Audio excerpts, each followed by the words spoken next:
Just 100 miles separates these two schools. The former conference rivals, the Cincinnati Bearcats, are set to take on the 18th ranked Louisville Cardinals today, live from UC Baseball Stadium. My name is Aiden Riggs, joined alongside Chris Pagan here on Bearcat Sports Radio. Chris, not great weather. Fans still showing out for this game. Yeah, it is UC Barstool night, and what I thought was going to be, a nice sunny day, but we got the complete opposite. It's been raining on and off. It's windy. It's cloudy, but the boys, they're going to play baseball today. Cincinnati comes into the game at 12-11 overall, 1-5 in Big 12 play. Louisville comes into the game at 18-5 overall, 3-3 in ACC play. 191st meeting between these two schools. Louisville leads the all-time series 104-86. Of course, met last year, Louisville getting the victory at a similar weather day to this in Jim Patterson Stadium down in Louisville, Kentucky.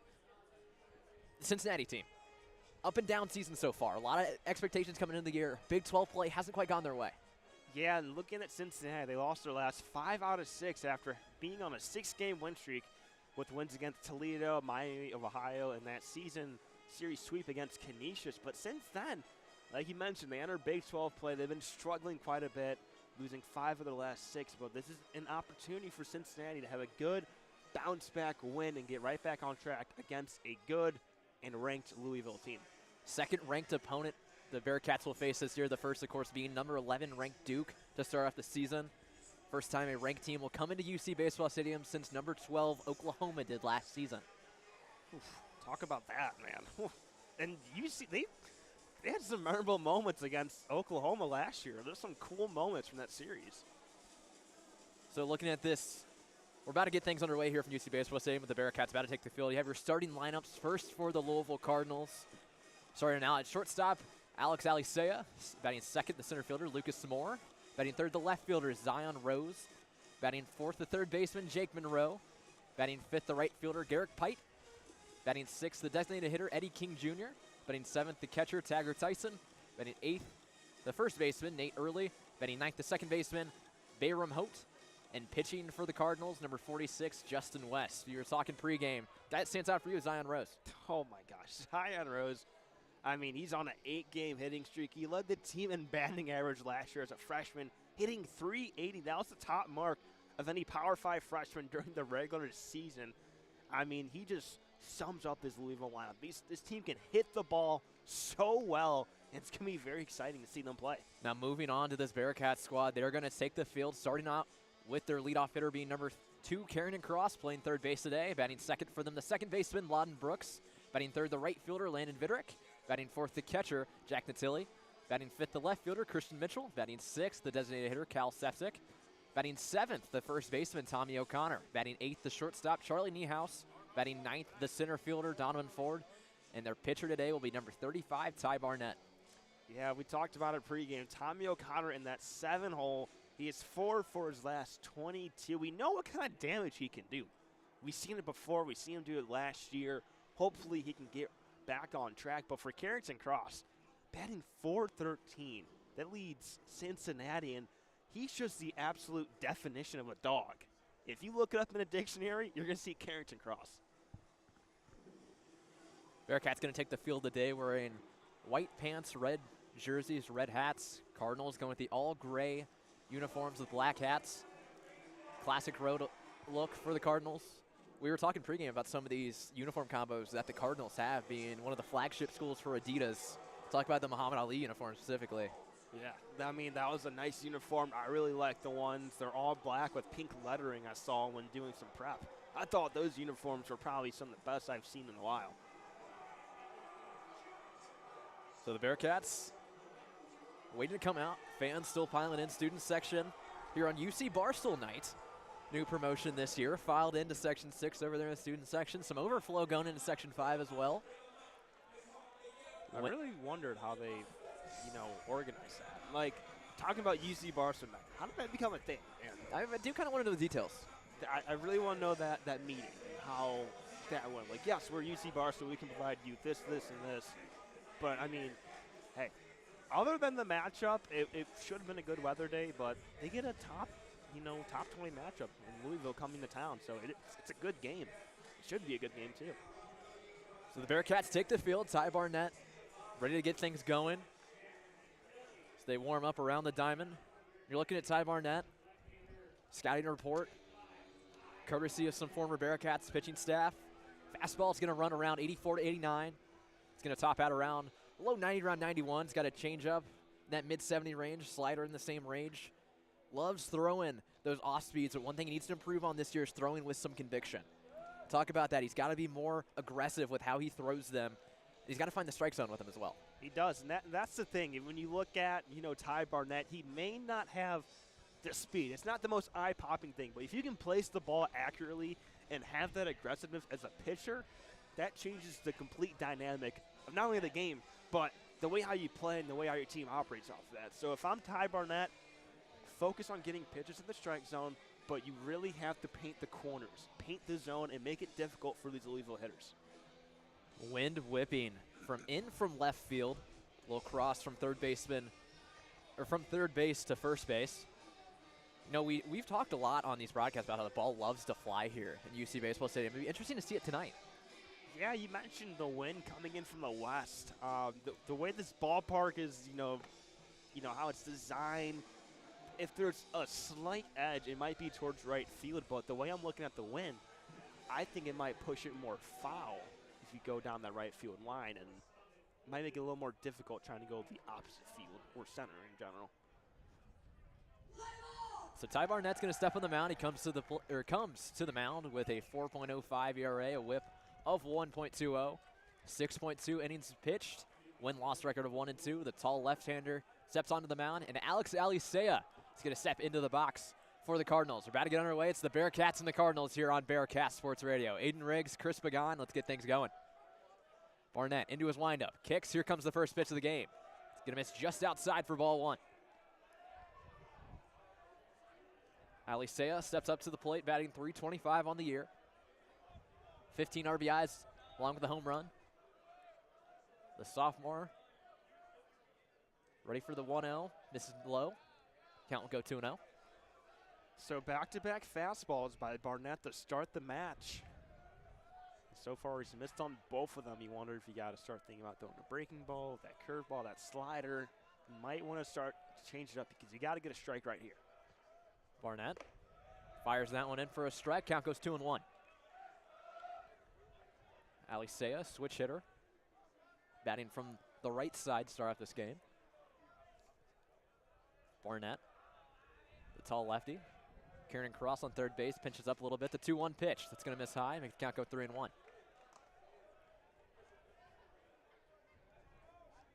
Chilly night, as we've mentioned, here in Clifton. The wind starting to whip again with a light rain. So you can still feel, kind of pushing in onto us. The 3-1 pitch from Barnett. Fouled away into the construction zone. That makes the count go full. I was talking to Chase about this one, I think. What a unique spot to put the new athletic facility. I wonder how many dunts are going to be in that building because of all the foul balls that head that way. The construction workers could take batting practice with how many balls they've collected over the years. Building that, the 3-2 pitch on the way. It's going to miss just outside for ball four. Alicea is going to reach for the walk. Leadoff runner for the Cardinals. Yeah, not the start you wanted for Ty Barnett and the Bearcats. You really have to limit these base runners for the Cardinals and trying to minimize any potential damage that may come to the plate because this Louisville team, they can hit the ball. We all know that. You have to minimize their plate appearances, and you cannot allow free passages to the Cardinals. Center fielder Lucas Moore is going to step up to the plate. He's batting .330 on the season. OPS of .819. 13 stolen bases for Alicea, who stands on first base across from Barnett. Barnett sets. First pitch on the way. Breaking ball is going to go across the outside edge of the plate. Strike one. There's that breaking ball we were talking about that I wanted to see him kind of use a little bit more, but let's see if he can get that fastball back into command. Moore batting on the left side of the plate. Throw over to first, not in time. Not even a tag. Left side of the infield for the Bearcats, playing somewhat to the right. Shortstop Charlie Niehaus playing a double play length. Kieran Cross playing a little bit off the bag at third. O'Connor holding on. Alicea at first. Barnett sets. Kicks. Here comes the pitch. Fastball is going to be just outside. Count goes 1-1. Yeah, for Barnett, I mean, he's missing the zone just by a little bit. It's not something slight, and it's not something too crazy. He's just missing it by, a decent amount. He needs to make a few more adjustments. Rain continues to lightly fall here at UC Baseball Stadium. Check over at first, not in time.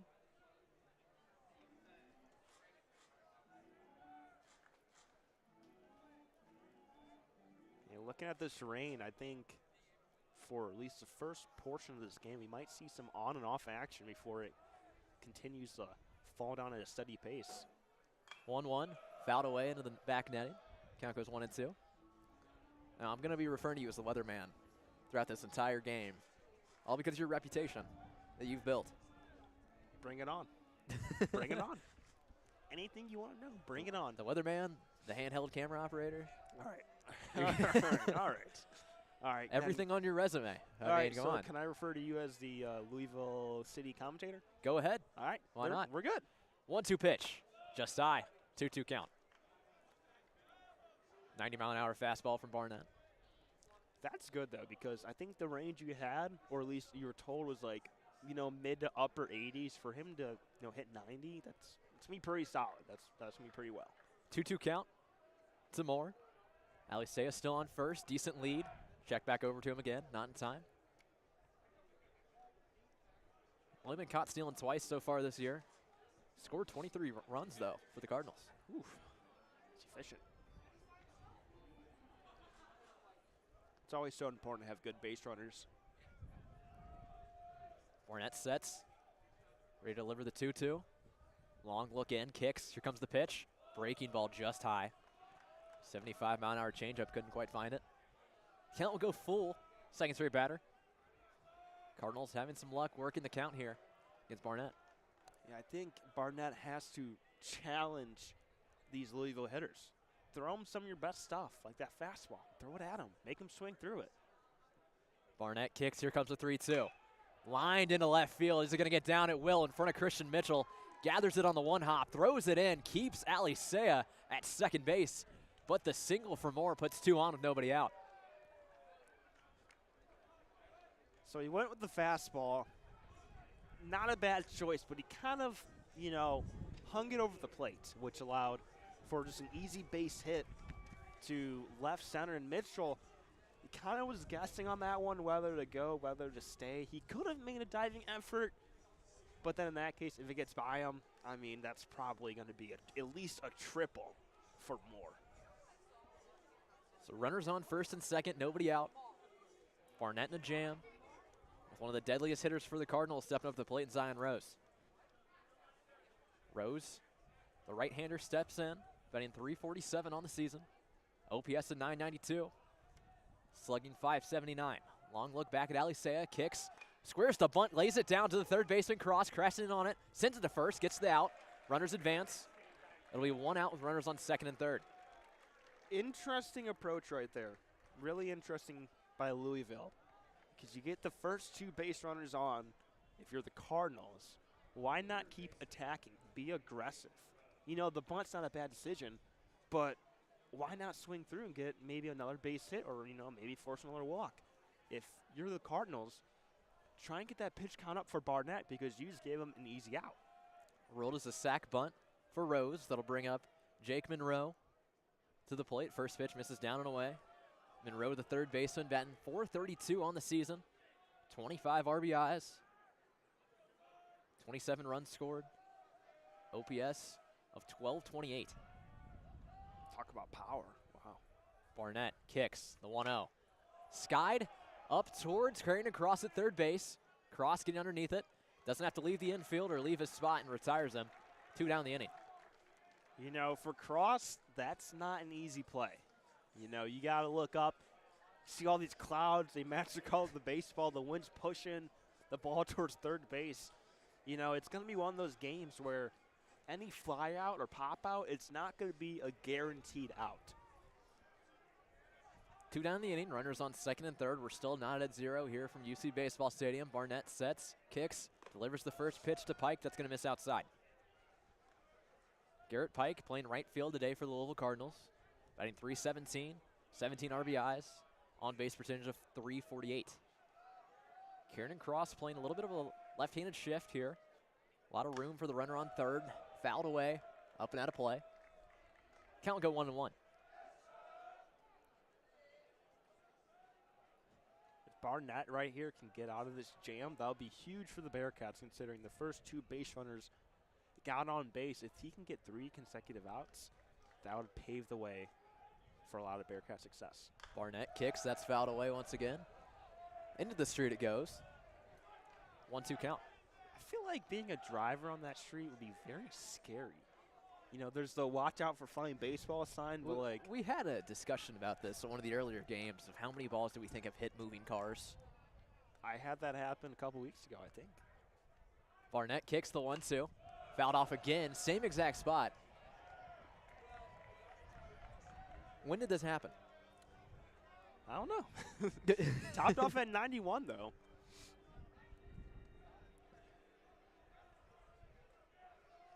Crowd continuing to fill in. 6 o'clock first pitch. Barnett sets, 1-2 count. 2 down the inning. Runners on second and third. Line to the center fielder. Is it going to get down? It will. One hops the center fielder. That's going to bring in 2 runs. A 2-run single for Garrett Pike as the Cardinals take a 2-0 lead. So that right there was a breaking ball. And once again, he kind of just hung it right over the plate, just a little bit outside. And that's a great hitting job right there by Garrett Pike. He reached out, extended, made contact, drove it to center field. And another close situation where the outfielder he could have dove, but he didn't. Played it safe. 2 runs coming for the Cards. Jordan Bischel stepping up to the mound for a visit. Brings in the entire infield. We'll see what the decision is made here. He's going to take the ball. And we're going to have an early pitching change here for the Bearcats. Interesting. Midweek game. You know, they were supposed to have a game on Sunday that eventually got rained out. So you get, an extra day. Maybe you have some, loose arms you want to get going in the game. I just wouldn't imagine it would be this early into the game. So pitching change for the Bearcats. We'll take a quick break here on Bearcat Sports Radio. Cardinals leading the Bearcats 2-0.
Pitching change for the Bearcats. In comes Louisville native Max Bergman to pitch for the Bearcats. Runner on first, 2 outs. Eddie King Jr. will step into the box for the Cardinals. Max Bergman steps up to the mound. 6.3 ERA. A whip of 1.60 in 10 innings worked.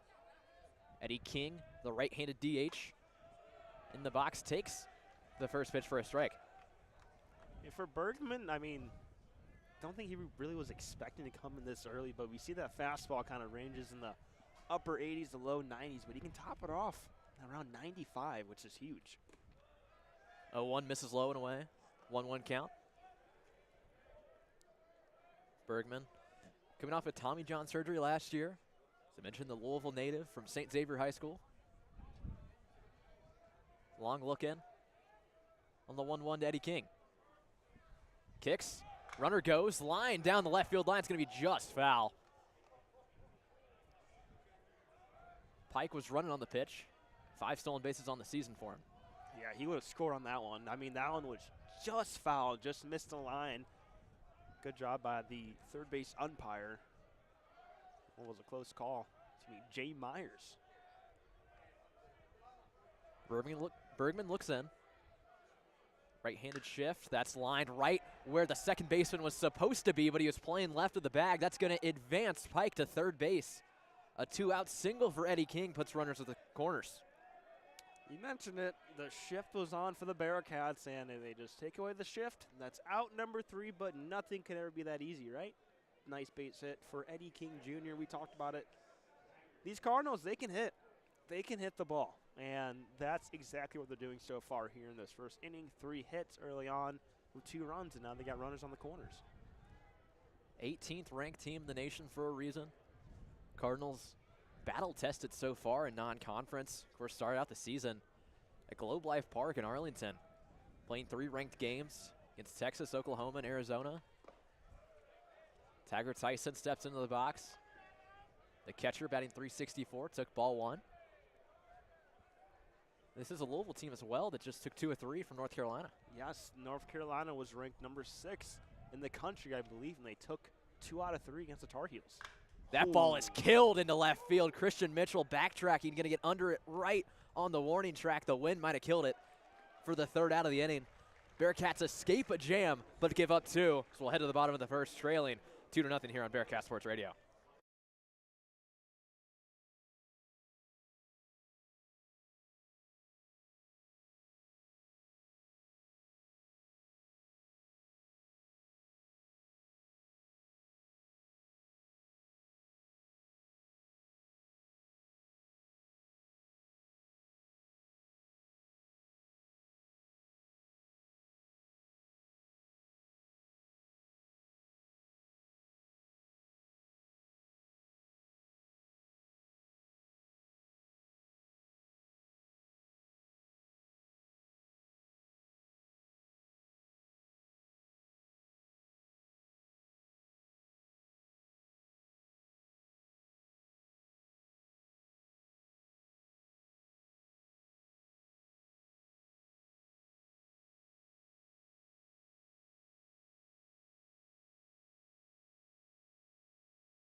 Bottom of the 1st here from a cold UC baseball stadium. The Cardinals put 2 on the board in the opening half, lead the Bearcats 2-0.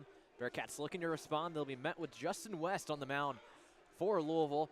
Number 46 for the Cardinals, the tall left-hander from Paducah, Kentucky, originally from just up the road here in the Cincinnati area. Went to Little Miami High School before transferring to Paducah-Tillman High School in Western Kentucky. West, the junior, season debut against Texas on opening night. Inning in the 3rd, scoreless with 3 strikeouts. Tough test to start it off, though, with Carrington Cross leading it off for the Bearcats. I mean, he's batting .412 on this season.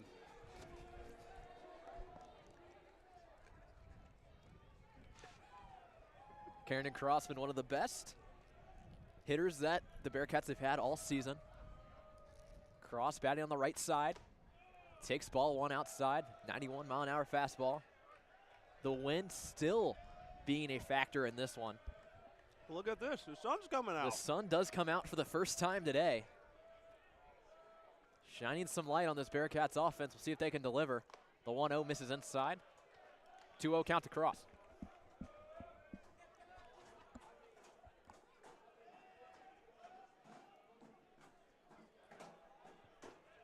West steps back onto the mound. The 2-0 misses high and away. quick 3-0 count to Kieran Cross start off this game. You know, I got to think the weather's playing a role in that. You know, we saw it happen early on with Ty Barnett for Cincinnati. We've seen the same so far here for Louisville and Justin West. Sun peaks out even more as Kieran Cross takes the 3-0, making it go 3-1. Do request that sun stays out for a while. I would agree with you. I really hope the sun stays out. The wind's calming down a little bit too, it looks like. 3-1 to Cross. Takes it outside, ball 4, lead-off walk for Kieran Cross. It'll be 1 on with nobody out for Loudon Brooks. It's good plate discipline right there by Carrington Cross. Really didn't find a pitch that he really liked. Stayed patient. Ended up getting walked. Good job.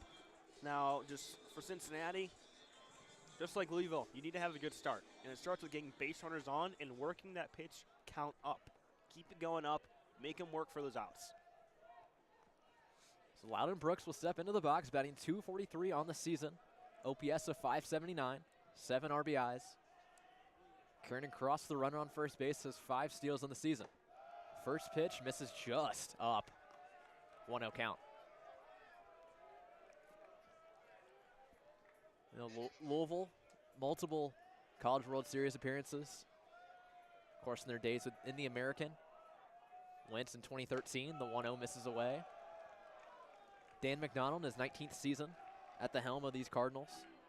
Overall record of 769 and .340 and 1. And 1. And 1. One singular tie. Have to look up when that was. 2-0. In for a strike. Low fastball. Fans didn't love it. I'm really curious for that one tie now. Might have to look that up during in between innings. I will. West steps back on the mound. He's going to check over at Cross at first. Gets away from him. Ball is loose, and Cross is going to get second. A lucky bounce on that one allows a free base for Kieran Cross. And all of a sudden, there's a runner in scoring position for the Bearcats. Not really sure what happened there with Justin West and the first baseman, but it was a bad throw. And I think it took Cross by surprise a little bit because he's like, oh, wait. He looked back, the ball's behind him. Oh, I'm going to go to second. Easy passage. Now the Bearcats have a runner in scoring position.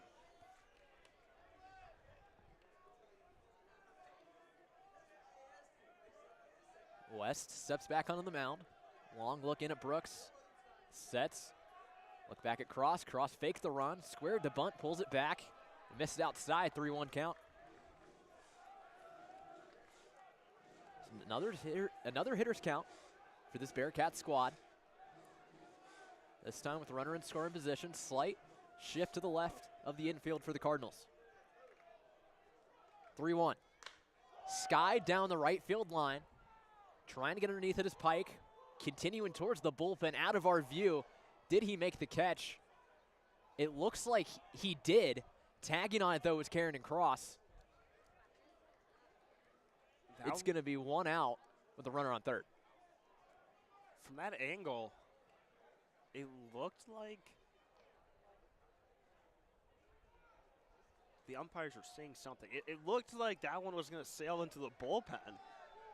But, I mean, that's a great play right there by the right fielder, Pike. Made a nice play. You got to give kudos to him. Goes into the only part of the ballpark that we can't see. Yeah. Is that one corner, the corners by the poles, we are blind because of the stands. But it's 1 out, runner on third. Stepping up to the box for the Bearcats is Landon Viderick. Viderick batting .306 on the season with 20 RBIs. OPS of 1080. Corners pinch in for the Cardinals. Kieran Cross, the runner on third. The first pitch, breaking ball just over the outside corner. Strike 1 to Viderick.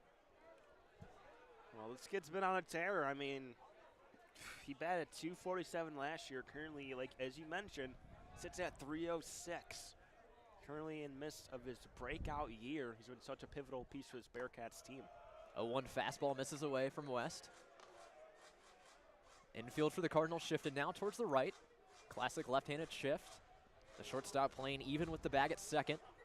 Third baseman playing fairly alone in towards the grass on the left. West kicks the pitch, grounded on the left side right through the shift, and that's going to score a run. Landon Viderick with an RBI single, and the Bearcats get within 1. Good piece of hitting right there by Viderick. I mean, that ball is in the bottom part of the zone. He just waits on it. Made a nice piece of contact towards the opposite side of the field and got a base hit. Scores a run. Good job for Viderick. So the Bearcats cut into this lead of the Cardinals, making it a 2-1 ball game. It's going to bring up Jack Natilli, the runner on first. 1 out. Natilli batting .346 on the season. 17 RBIs. 5 doubles and a home run. The sophomore transfer. Immediate impact at the catcher's role. First pitch to him was fouled away. Some questions at that position this year. Of course, the loss of Josh Cross, who played a lot of catcher last season for this Bearcats squad. Now part of the St. Louis Cardinals organization. Silly's filled a hole.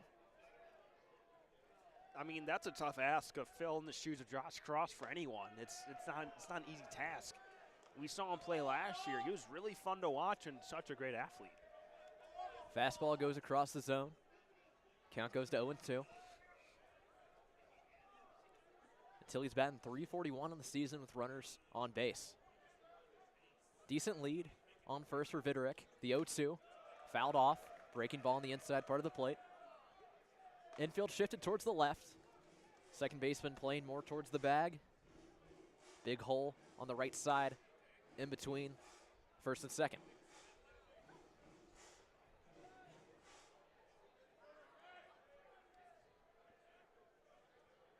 West looks in. Sets on the mound. A little bit of movement on first from Viderick. The 0-2 misses away. 1-2 count now to Natilli. 16 steals on the season for Landon Viderick. Cincinnati, they are an aggressive base running team. That's something you like to see, and they're going to need that today against Louisville. Check over at Viderick at first. No tag. Not in time.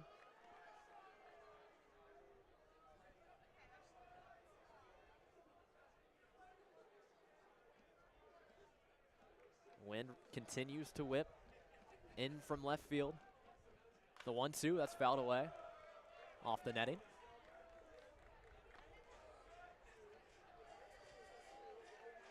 I got to ask you, how much more rain do we have coming in today? Thought you'd never ask that question. Looking at it, we've got a nice break coming in right now, but there's some rain in Oxford as we speak, so maybe about 30 more minutes we might get some more rain, but right now let's enjoy it while it lasts. The 1-2 from West misses away. 2-2 count now to Natilli. 82-mile-an-hour breaking ball.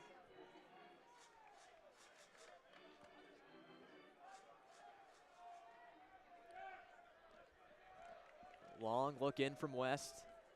Now looks over at first, the 2-2. Breaking ball high and away. Natilli's worked the count full.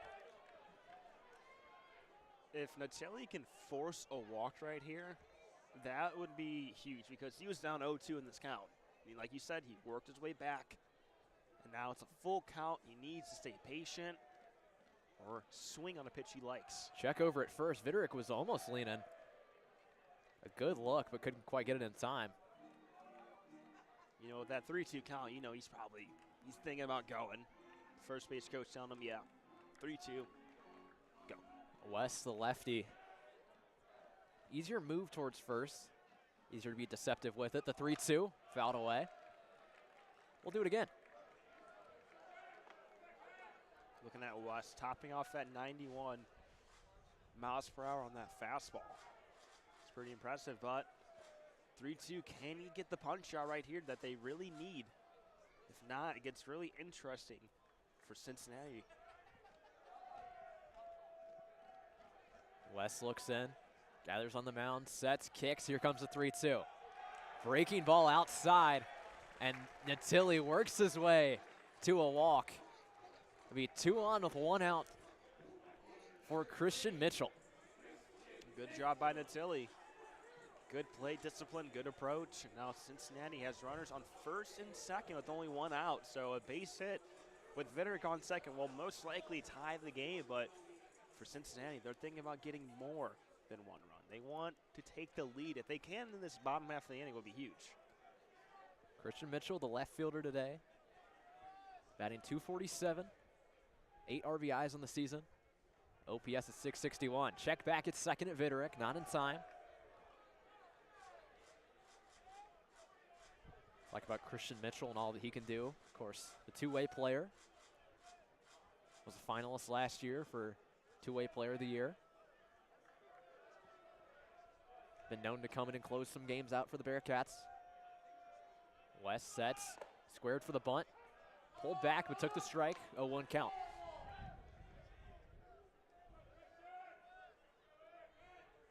I understand the approach here if you were to get a bunt off, but I don't agree with it, especially with one out.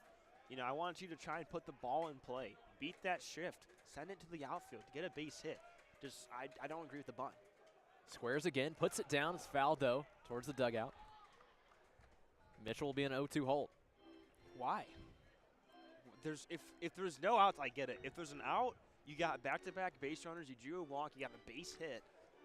Keep swinging the bat. Stay aggressive. Don't fall into the pitcher's trap and potentially give Louisville a free out. You know, make them work for the outs, you know? Mitchell, the right-hander, sets in the box. Infield shifted slightly to the left. West pitches, grounded to the first baseman, gets past him. Infield single, that's going to bring in a run.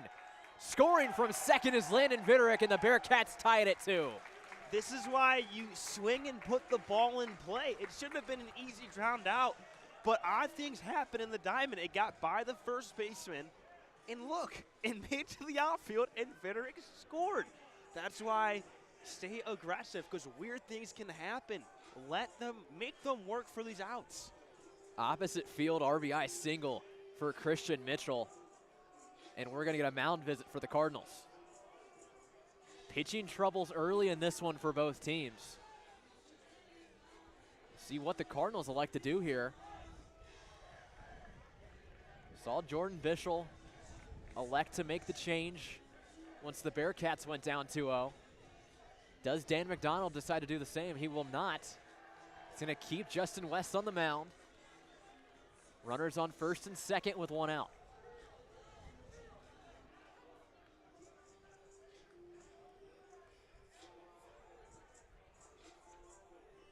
Cal Sefcik going to step in. Batting .310 on the season, 16 RBIs, 941 OPS. Designated hitter today.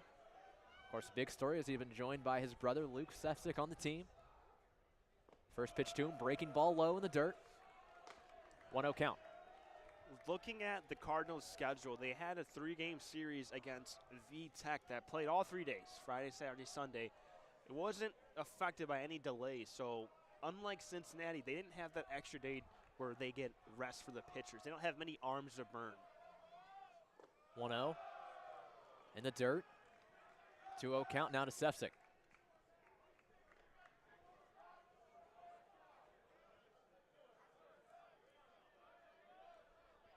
Chilly day in Clifton.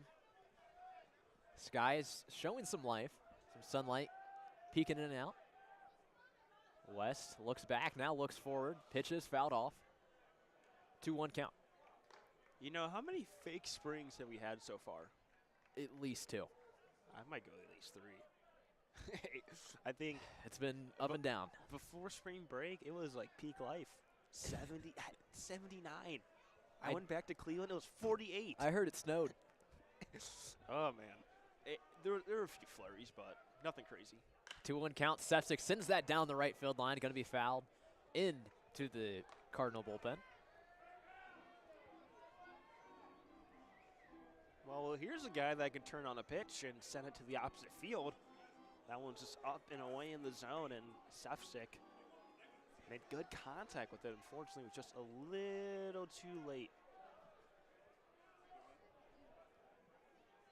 West looks back at second. Now here's the pitch. Low and away. 3-2 count. Incoming to Cal Sefcik. Another full count. Pitch count working up for West. He's above the 30 mark. Man, 30 in one inning it's not the ideal plan you would like if you're Louisville. 3-2-1 on the scoreboard. 3 balls, 2 strikes, 1 out. Runners on first and second. West looks back at second. Here comes the 3-2.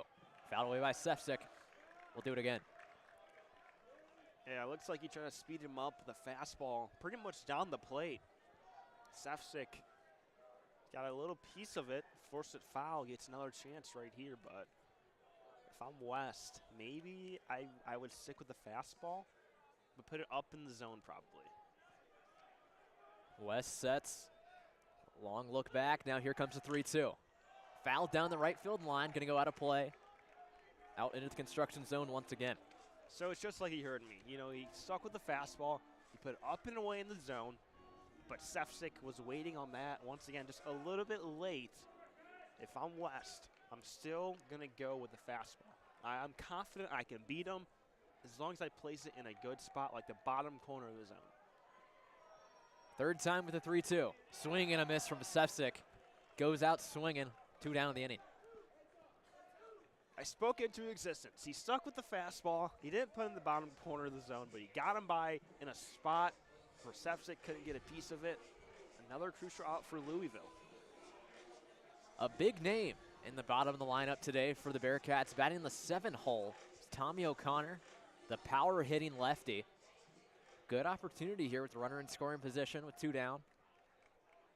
O'Connor batting .250 on the season, 4 home runs, 13 RBIs. First pitch from West, breaking ball low and away, taken for 1-0. Well, what I like about this is that last year we remember O'Connor, you know, usually in that 3-4 spot, but this shows that Jordan Bischel, he's not playing favorites. You know, even though O'Connor's 4 for his last 22, he didn't keep him in the 4 hole. You know, he's going to work him around the lineup, which is good to see. 1-0 breaking ball in the bottom part of the zone. Count goes 1-1. Yeah, not many fans like that one. Let's see what our track man says. That's a perfectly placed breaking ball. Right on the edge. The borderline strike, the 1-1 on the way. Fastball just on that outside corner. O'Connor didn't love that one. Again, right on that outside corner. Being a 1-2 hole. Infield shifted slightly to the right. Second baseman playing in the outfield grass. Shortstop playing just to the left of the second base bag. Outfield playing fairly straight up. Decently deep lead for Natilli on second. The 1-2. Fastball away. 2 count with 2 down in the inning and 2 runners on. Yeah, O'Connor's just waiting. You know, he loves that breaking ball. He really does. I just don't think West is going to throw that breaking ball. I think he's going to stick with that fastball. A 40-plus minute first inning from Clifton. The 2-2 swing and a miss from O'Connor. And West escapes the jam, but the Bearcats tie it at 2. 9-2 heading to the top of the second inning here on Bearcat Sports Radio.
Welcome back here, top of the second inning at UC Baseball Stadium. A chilly Tuesday afternoon, but we are knotted here at 2 apiece, both teams scoring 2 runs. But on the mound for Cincinnati, it's still going to be Max Bergman. Bergman came in at the end of the top half of the first after a short outing for the starter Ty Barnett for Cincinnati. At the plate, Nate Early for the Cardinals sent a shot high, deep to center field, but sailing under is Ford. He makes the catch. 1 out early on here in the top of the second. Good contact early there from Early, ironically, but just got under it just enough. The wind might have helped a little bit to kill that ball as well. 98 off the bat. But Donovan Ford retires the out. Bergman wants to make him quick here. If you can get out of this inning pretty easily, get your offense back to the plate, be a good start for the Bearcats. If they can do that, the momentum for Cincinnati would, be tremendous. First pitch falls in for a strike against Byram Hott, batting 9th in the order for the Cardinals. Hott bats .350 this season. The junior from Queens, New York. Here's the 0-1. Outside for ball 1. Looking at Hott, he spent 2 years at Marist College, started in 55 games last year for the Red Foxes, hit .278 with 24 extra base hits. Here, find himself in the black and red Cardinals uniform. Here's the 1-1, swing and a miss. What a pitch from Bergman on that, the 82-mile-an-hour breaking ball. Breaking over 5 inches horizontally. I mean, thing is moving across the plate to a right-handed hitter. That's not easy when the ball's moving from your side to the other. I mean, you saw right there, Hott was really out in front of that pitch. Here's the 1-2 from Bergman. Fouls it off right side towards the new athletic facility. Looks like it won't make a dent into the new facade, but that's all right. Yeah, that 95-mile-an-hour fastball from Bergman way outside, but somehow Hott was able to make contact with it. That right there is 14-mile-per-hour difference in those 2 pitches. 1-2 count for Hott. Bergman lines up, delivers. Downstairs for ball 2. Tried to go with the breaking ball once again. Could not find the zone. He's really mixing it up, pitch selection here. We saw the first breaking ball, then hit him with a very speedy fastball. Goes back to the breaking ball, this time in the dirt. Hott was able to lay off of it. But working that pitch selection around, keeping him guessing. 2-2 count with 1 out here in the top of the second. Bergman delivers a 2-2, swing and a miss. They're going to say foul tip. So Hott will stay alive. He might have gotten the slice of touch on that pitch, a 95-mile-per-hour fastball down over the plate. So Hott will stay alive. A 2-2 count with 1 out. Bergman looks at Natilli, delivers. Another foul tip, strike 3. Back-to-back outs for Cincinnati. This time Hott goes down swinging on a foul tip. Yeah, fouled into the glove, worked it perfectly. Quick 2 outs for Bergman. If he can get off the mound, get the Bearcats back up to the plate. He's got to get through now the top of the lineup with Alex Alicia. He walked back in the first inning, but you mentioned it, the momentum Cincinnati had going on offense. The quicker they can go back to it, the better it will become. First pitch outside for ball 1 against Alicia. The 5'8" sophomore from Milwaukee played in 47 games as a freshman last year for the Cardinals.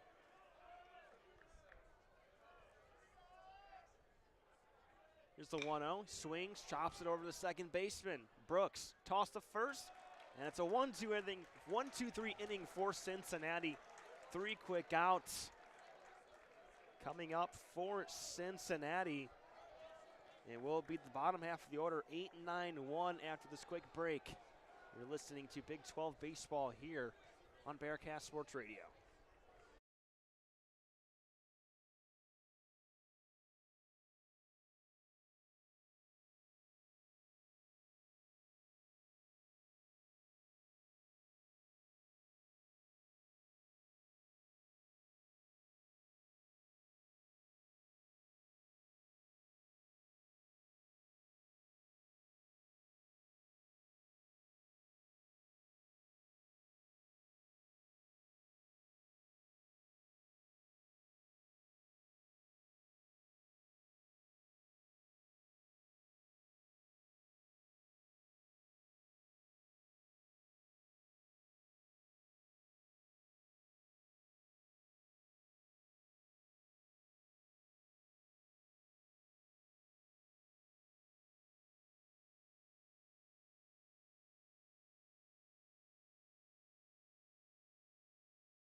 Welcome back here, bottom of the second inning at UC Baseball Stadium.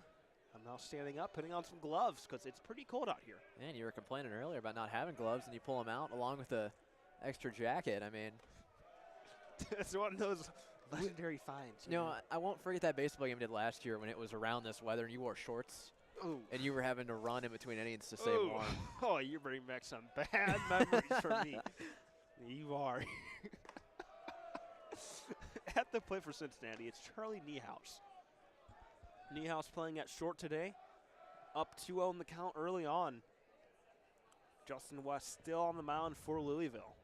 Here's the 2-0. Niehaus shows a bunt. Pitcher comes up to it. No throw. It's going to be an infield single. And the leadoff batter for Cincinnati will reach on base with an infield bunt.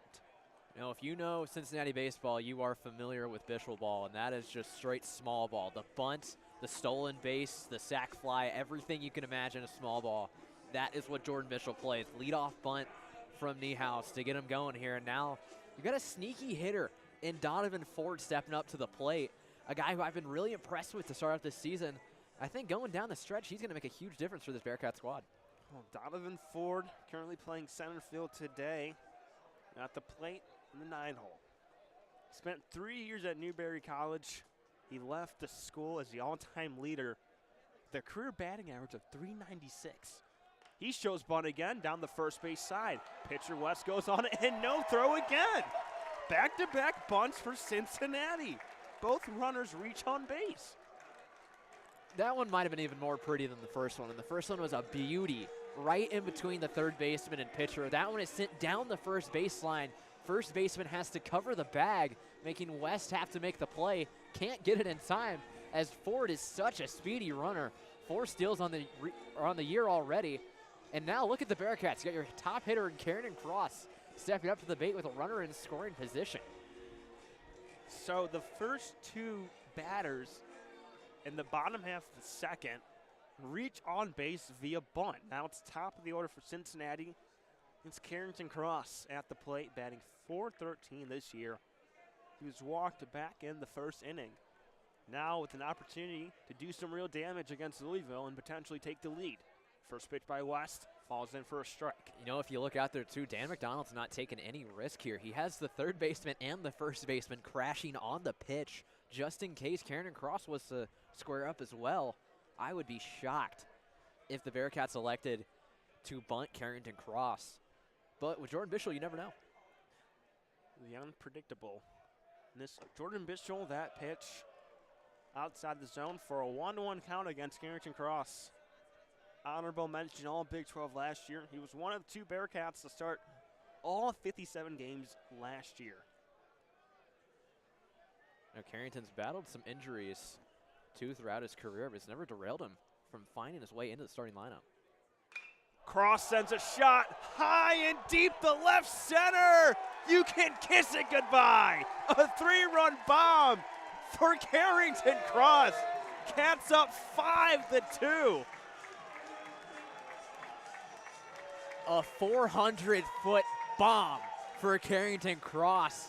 Delivers with runners on base, squares up that breaking ball that was left over the center part of the plate, sent right out to left center. And that ball might have been killed by the wind in the air because I thought it was going 500. Oh my goodness. His 4th home run of the year. Exit velo 106. I think that just warmed up the crowd a little bit. No, we talk about balls loving to fly here in certain parts of the ballpark. That left field, the ball loves to travel over that short wall. It's only about 370 to clear it in that area. And as a hit by pitch happens, but Carrington Cross delivering once again, been one of the best overall athletes on campus here in Cincinnati. And Carrington Cross recently, as you mentioned, he's battled a lot of injuries, but he's becoming a fan favorite. Like, the students here love him. You know, you're starting to see him a lot with the baseball promotions. He's just really loved here in Cincinnati. You know, just to expand on what I mentioned, how I brought it up at an earlier broadcast, I think there's an argument for him to be the best all-around athlete that we have on campus in Cincinnati. I mean, when you think about what he does offensively, he's hitting homers like that. He has so many RBIs this year. And on the defensive end, too, he's laying out for ground balls on the third base side. I mean, he all around is such a strong athlete and so strong at his sport. It's so impressive how he's adapted to Big 12 play. So far here in the bottom of the second, Cincinnati has had their first 4 base runners reach on. Throw back to first by West, not in time. And at the plate, it's number 14, Landon Viderick. He singled back in the first inning. Someone who's had a tremendous year so far for the Bearcats in their breakout season. West delivers outside for ball 1 against Viderick. Viderick, hometown kid, went to Baden High School up in Hamilton, not too far from here.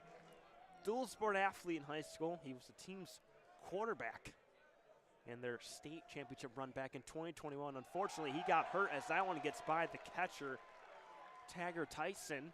Brooks will advance to second, and now another runner in scoring position for Cincinnati. This is about the start that the Bearcats would have wanted. Of course, you had the hiccup in the first inning, allowed the 2 runs on the RBI single, but the answer's been there. I mean, 5 runs unanswered now since then. You got them down 1, 2, 3 to start off that second inning. A good chance here for the Bearcats to add on to this 3-run lead. Still no outs here in the bottom of the second. Cats up 5-2. Viderick shows bunt, goes down the third base line. Charging is Monroe, and Viderick is safe. 3 bunts in this bottom half of the inning, and now it's runners on the corner for Cincinnati. How about the hustle play there from Landon Viderick? I mean, a beautiful bunt down the third baseline. The third baseman, Monroe, crashed on it. Made a good throw as well to first base, but Viderick just too fast. Beats out the throw. Runners on the corners with nobody out. For Cincinnati, this will be their 6th batter to reach the plate here in the bottom of the second. It's going to be Jack Natilli, the catcher, batting in the cleanup spot. And here comes a mound visit for the Cardinals. That's going to do it for West, as that's Dan McDonald heading to the mound for the second time this inning. See what the Cardinals like to do. As you mentioned, a short bullpen today. Because for Louisville, as I mentioned, they played on Sunday. Cincinnati did not, so there's an extra day of rest for Cincinnati to get those, those pitcher and bullpen arms. They get a little more rested up. For Louisville, that's not the case. But we will have a pitching change here in Cincinnati. Cast up 5-2, threatening here in the bottom of the second. You're listening to Cincinnati Baseball on Bearcat Sports Radio.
Welcome back to UC Baseball Stadium. Here comes Jellyfish Jam back on the aux. Cats up 5-2. Justin West goes a 1-inning pitch, gives up 5 earned runs, 2 walks, 2 strikeouts. The change for Louisville coming on will be Brennan Cutts. Cutts, a senior from Greenup, Illinois. He spent 3 years at Indiana State with the Sycamores. He was last year's Missouri Valley Conference Pitcher of the Year. His last appearance came on the 22nd of March against Virginia Tech. He threw two-thirds of an inning, right?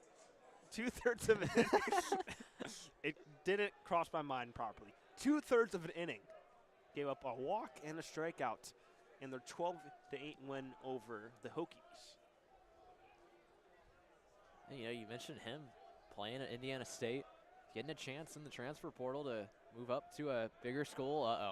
And now they get the runner Vitterick and a rundown. Pickle in the middle, but Vitterick gets back safe to first. I mean, heads up running from Loudon Brooks on third. I mean, right when Vitterick got in the pickle, Brooks started to inch his way down the third baseline. It caused Alicea, the shortstop, when he was trying to make a play, to look back to third. Brooks on third allowed Vitterick to sneak back to first base. I mean, heads up base running from them all. At the plate, Jack Natilli, the catcher. Runners on the corners. Brooks at third, Vitterick at first. Here's the pitch from Cutts. Big rip right there by Natilli, down 0-1 in the count. That's an 89-mile-an-hour fastball, upper part of the plate. Natilli's looking to send that all the way to Louisville. Natilli walked back in the first, bats .346 on the year. Cutts, gets set, delivers another big swing and a miss by Natilli, down 0-2 early on in the count. And I believe back in the first, Natilli was down 0-2, and then he worked the count in his favor and ended up getting walked. Looking to do the same here in the bottom of the second. Cats up 5-2. Here in gloomy Cincinnati, Ohio. Here's the 0-2. Another swing and a miss. Natilli goes down swinging, 1 out for the Cardinals. Man, what a start for Cutts, though. 3 pitches, 3 swings and misses.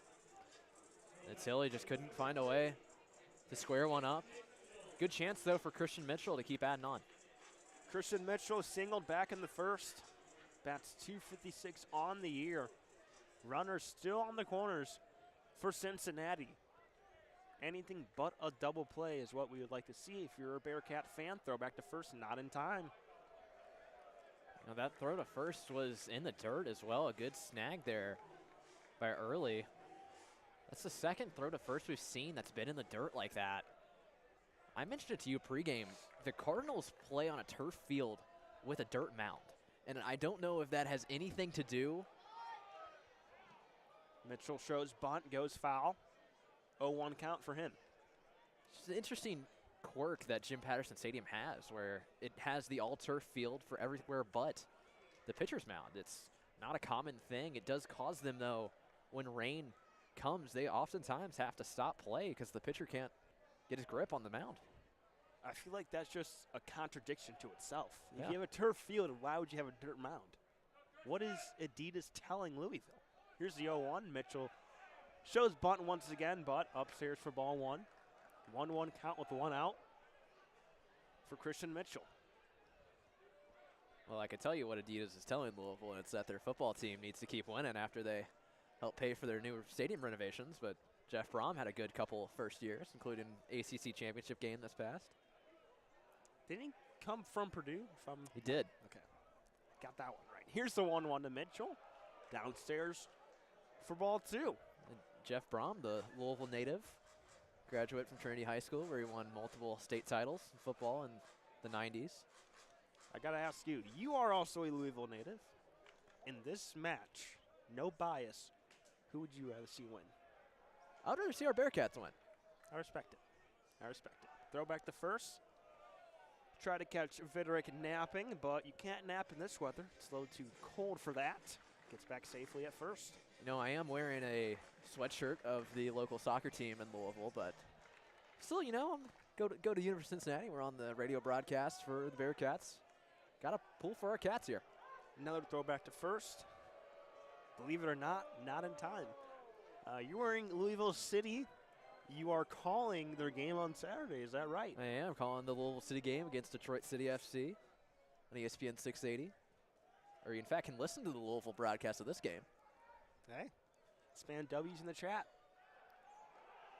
All right, there's got to be a limit on how many throwbacks. There, sadly, one of the downsides of college baseball, there are no limits to how many times you can throw over. He can do this for another 15 minutes and no one will say anything. Listen, if he keeps going for 15 minutes, it's going to start raining again. Brendan cuts. 3 consecutive throwbacks to first.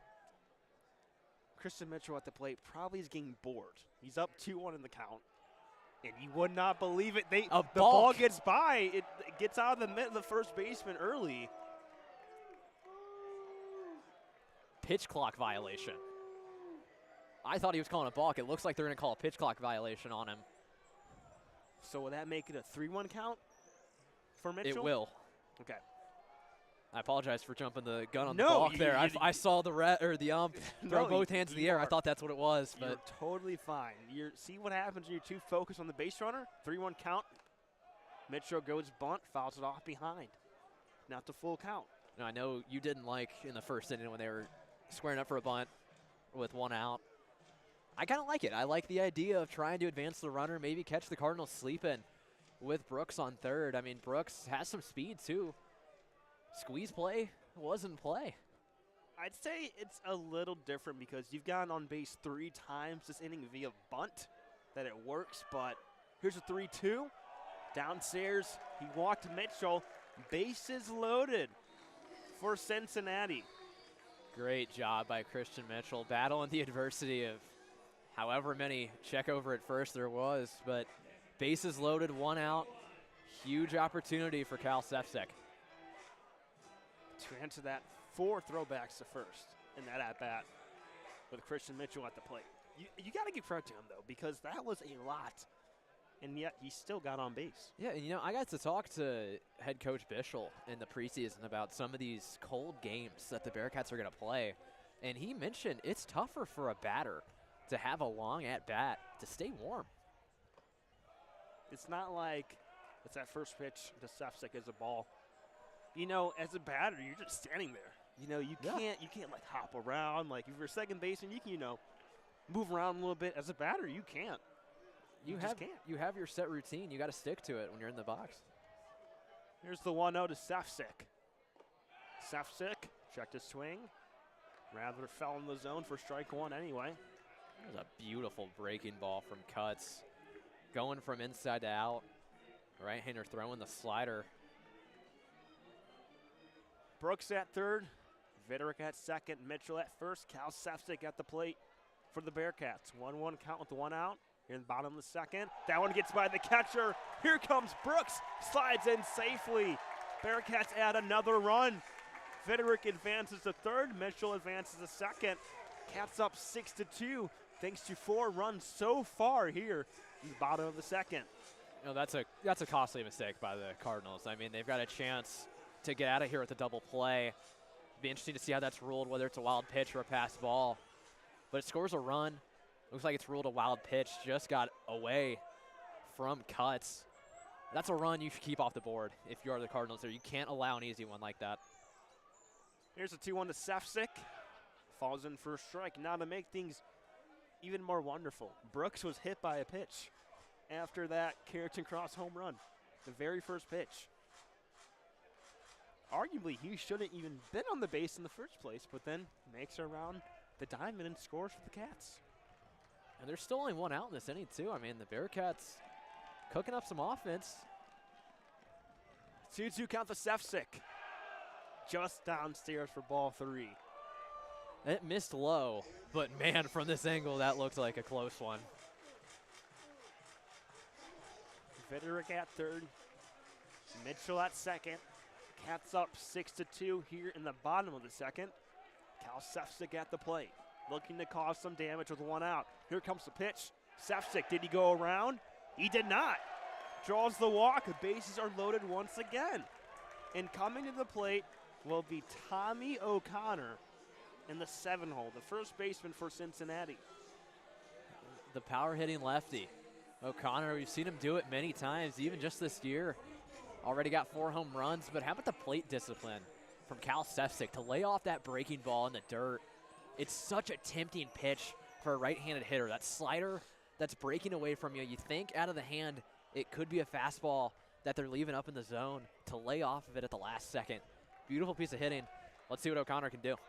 O'Connor is 4 for his last 23. A real opportunity and chance to break that slump. First pitch falls in the zone for strike 1.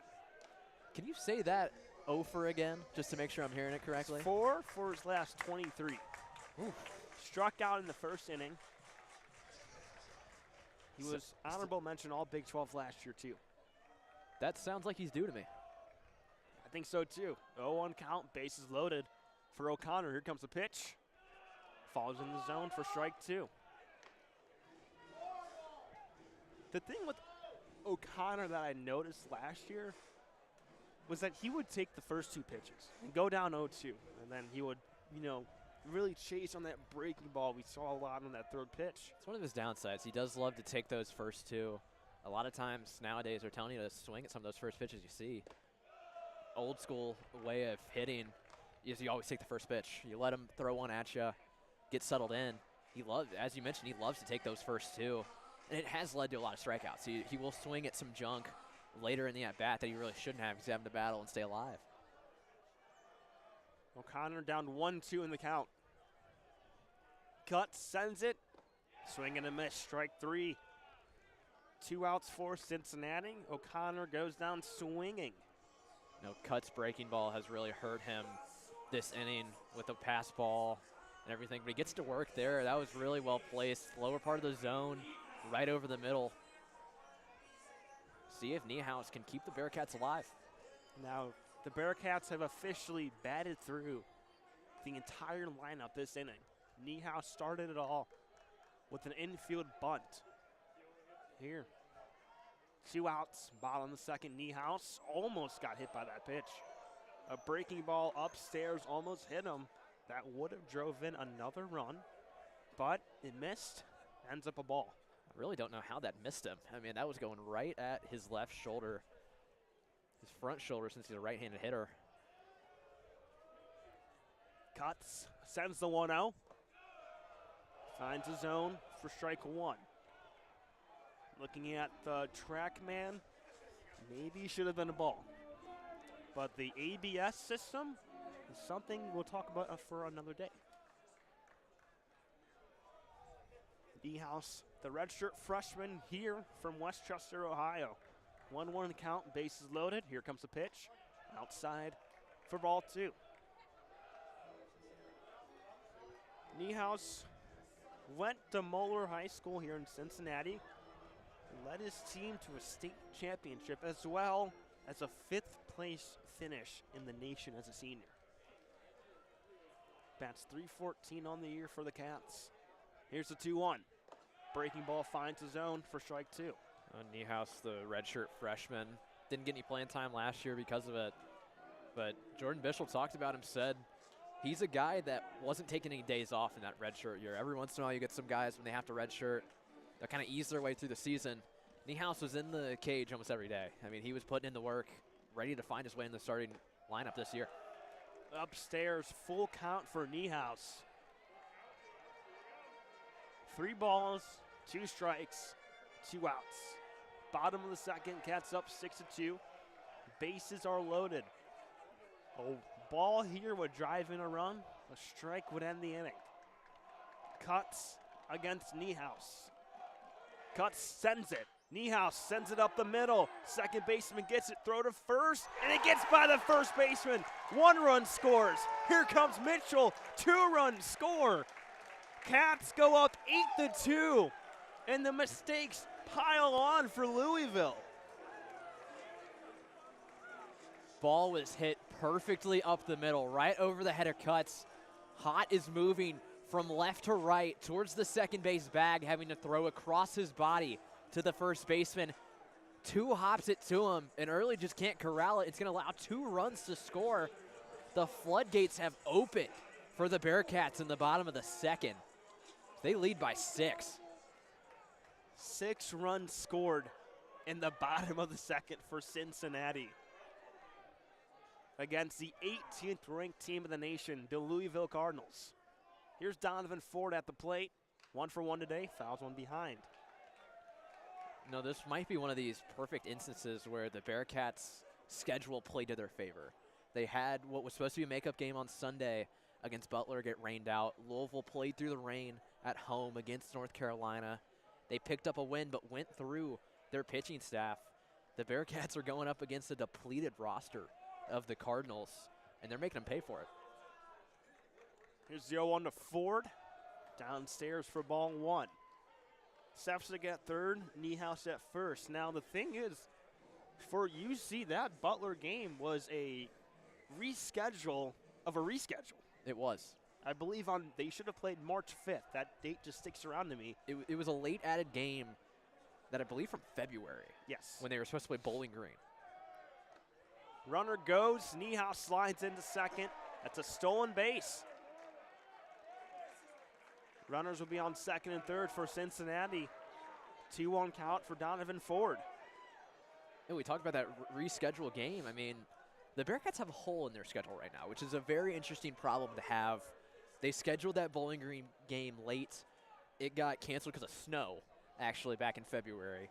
And then this one gets canceled because of rain. It plays in their favor up against a ranked opponent, though. 2-1 to Ford. He plunked him. And the mayhem continues as Ford sprints down the first base line. Once again, bases loaded for Cincinnati, and it's top of the order with Carrington Cross coming to the plate. He had the 3-run homer earlier in this inning. You know, I don't want to say we saw that hit by pitch coming, but I feel like we did. With how many balls were inside on right-handed hitters from cuts, I mean, it was just asking for someone to get plunked, and it just happened to be Donovan Ford. And it just so happens that loads the bases for your most dangerous hitter in Carrington Cross. We talked about the dog mentality he has. That's 421 on the year. As I mentioned, hit the homer to start the inning. He's walked back in the first. Sefcik at third, Niehaus at second, Ford at first. Cuts in a jam, trying to get out of it. But he faces Carrington Cross. The pitch finds a zone for strike one against Cross. That one looked like a changeup that was going right across the middle of the plate. Cross almost didn't look ready for it. Was almost expecting a fastball. Had some good movement on it. He's got to bring out his best here. Cuts sends the 0-1 just outside for ball 1 with 2 outs here in the bottom of the second. The infield shifted to the left for Louisville. Big gap on that right side. Outfield playing fairly straight up. Does look like the left fielder might be shading slightly to the left if he was to poke one into the outfield. Here's a 1-1. Does not find the zone. 2-1 count for Carrington Cross. No, I'd love to see Carrington's numbers just at home. He's had a couple games this year where he's been 4 for 4 or 5 for 5. He's already 1 for 1 with a homer and a walk today. I'd love to see what his overall numbers are in this ballpark. Cross bats .385 with 2 outs. Fouls one behind us. Even the count at 2 apiece.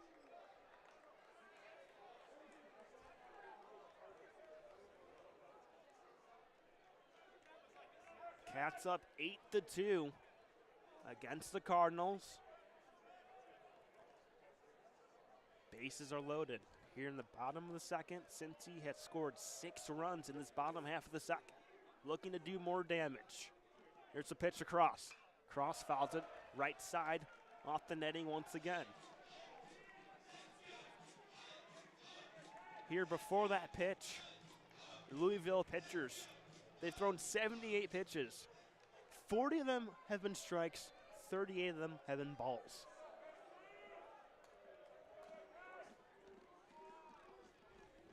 Two-two count to Cross. Here's the pitch. He sends a shot high and deep to right center. That one dies at the track. It's caught by Garrett Pike. The wind was pushing it, but did not have enough in it to leave the yard. Cats, however, do score 6 runs in the bottom of the second. They're up 8-2 here at UC Baseball Stadium. You're listening to Cincinnati Baseball on Bearcat Sports Radio.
Top of the third, about to start here from UC Baseball Stadium. The Bearcats hang 6 on the Cardinals in the bottom of the second. Explosion of runs for the Cats as they will retake the field. Max Bergman stays on the mound. Had a long break there, but we were talking during the break. Clouds are getting a little cloudy, getting a little dark. We feel like the Bearcats need to get through 5 to make this a complete game. Yeah, when you look at the forecast, you know, especially when the teams are warming up, you know rain's going to be in the forecast. We knew about that. You get this break, right? Now you're up by 6. If you can get through 5, because there's more rain on the way. That's inevitable. If you can get through 5, right, and maybe something happens with the rain, that would be huge for Cincinnati. Lucas Moore in the box for the Cardinals. 1 for 1 on the day with a single. But we also mentioned last year 2 games that come to mind for the Bearcats that were rained out, which might have hurt them in the long run, as you just the 1-0 pitch is taken for a strike. But was that bird poop that just came onto your scorecard? I don't know. I really don't know. Well, that's a first. I guess I'm just grateful that it didn't hit me. I think we're lucky we moved the table back because Oh of my rain. gosh. That would have hit you. Oh my that God. would have hit you if we had not moved the table back. That's a first for Bearcat Sports Radio. The 1-1 is low and away. I'm calling a game through a bird poop attack on Chris Pagan. I don't even want to look. So I'm scared to look up, but this was my scorecard. I don't know. I don't know if that's bird poop or not. I don't know what else it could be. Some dirt maybe from, I really don't know. It's a weird color for sure, but Okay. the 2-1. Lined into left field. Christian Mitchell going back on it. Gets underneath it and retires. Moore 1 down in the inning. Okay, well, the one day I don't bring extra scorecards is the day that something happens and falls on my scorecard. So You know what? You know what I have? look at that. Look at that. I got 2 for you that I grabbed and I'm not using. Well, the only thing is mine are stapled. Oh, I don't- that's I don't have a unfortunate. stapler. That is I unfortunate. don't walk around with a stapler, but It's like we'll have to get the tape out. But I'll pass. Thank you. I'll go with my old school ways of using the stat broadcast.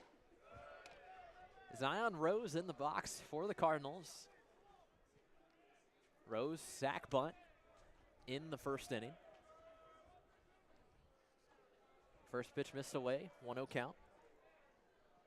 We're going to have to do some investigating on what this truly was. I don't know what it was.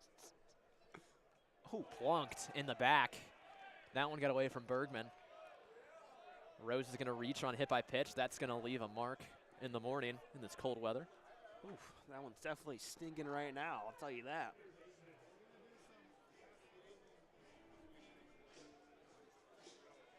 It's going to bring up Jake Monroe for the Cardinals. Runner on first, 1 out. Top of the third inning here from UC Baseball Stadium. Bearcats leading the Louisville Cardinals 8-2. 191st meeting between the Cats and the Cards. Is it though? We have a discussion going on here. The Bearcats are claiming it's matchup 191. The Cardinals are claiming it's matchup, what did we say, 186? Yeah. We don't know why Louisville doesn't count 4 of the wins that Cincy is claiming. We want to do some investigation on this. Might have to send a message to Baseball SID Chris Collum and figure out what the deal here is. But an interesting note in this game. Bergman's first to Monroe, actually catches the outer part of the zone. Count goes 0-1. I really want to know what happened. It It's is. like, no, you're not taking that win. You cheated. It is the most played matchup in both organizations' histories. 0-1's fouled away, makes it go 0-2. Conference foes for many years in multiple different conferences. Think back, all the way back to when both teams played in the Metro. Oof. Teams played together. Such a short distance, just over an hour and a half away from campus to campus. Throw over to first, gets away. That got away from O'Connor. Rose is going to move to second. A lot of room, too. He fakes the run to third. He's going to stop at second, though. So Rose moves to second. 1 down in the inning. Monroe still at the plate. It's the second or third time we've seen a throw over to first tonight get away from the first baseman. I'm not sure what's in the air, but it just keeps happening. I think that's the third one we've seen, or at least, you know, the third or fourth bad throw back to first. I mean, I think it's inevitable to happen once you're a pitcher. You keep throwing back to first. I think one of the times it's going to get by, and it has. Fake run from Rose on that one, skied in the air. First base side, going to go out of play into the construction zone. 0-2 count to Monroe. Talk about these teams playing historically. Mentioned back to the Metro. Longtime Big East foes. A year in the American for Louisville when Cincinnati first joined.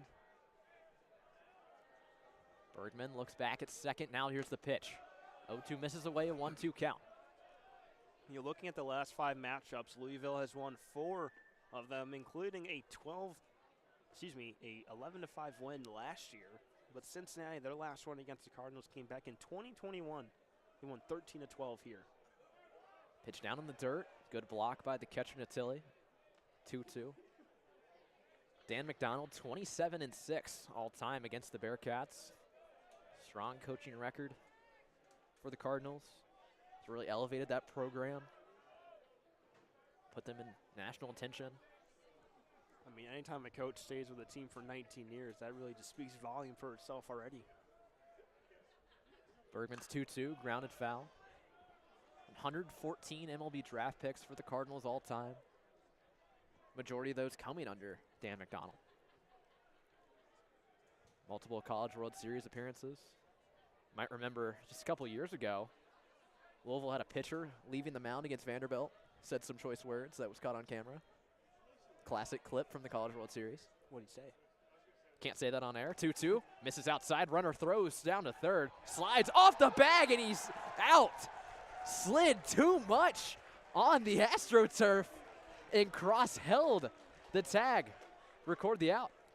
All right, 2 things. One, I think the momentum obviously carried him off, but I think, look at first base. You see the light is shining off. These bases are slippery because of the rain that we had. You got to wonder if the rain maybe played a little bit of part of, you know, Rose not getting any traction, or, you know, that sustainability to be on the bag, and maybe slowed off it. 3-2, swing and a miss from Monroe, and Max Bergman escapes the jam. 1-2-3 in the inning, as we'll head to the bottom of the third with the Bearcats leading 8-2 over the Louisville Cardinals here on Bearcat Sports Radio.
Bottom of the third inning here from UC Baseball Stadium. Rain starts to pick up as the fans scatter from the stands. Pitching change, though, for the Cardinals. The tall left-hander, number 51, Ethan Everly from Bloomington, Illinois, comes in relief for Cutts. Everly, the freshman, made his collegiate debut back in February against Butler. Struck out 3 of 4 he faced in the 9th inning, getting the save in that game. Retired all 4 batters against UIC earlier this year as well. Tough kind of entrance here coming into a rain game. Not going to be easy for him. Yeah, it's not, because we talked about it a million times. The rain, it's on and off. And if you're a new pitcher, you're just warming up in the pen with no rain. You come out on the mound. Now it's raining. Now things are a little bit different, but 6'5", 210. Are you sure Louisville doesn't need a small forward maybe? They might have used, or could have used one against Creighton. Not much getting going inside the paint in that game. Nonetheless, here's Loudon Brooks.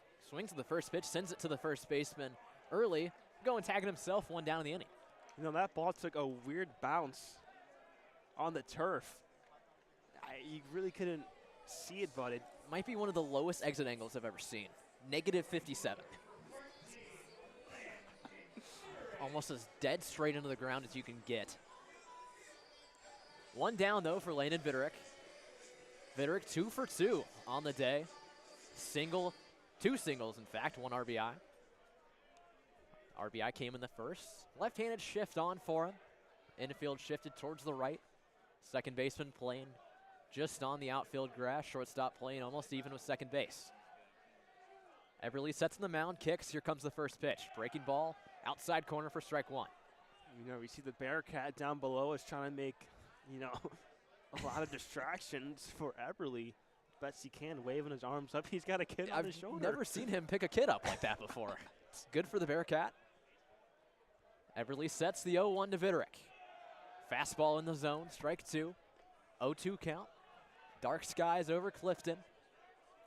All the lights on at here and in the distance in Nippert Stadium, some on as well. 0-2 count to Landon Vitterick.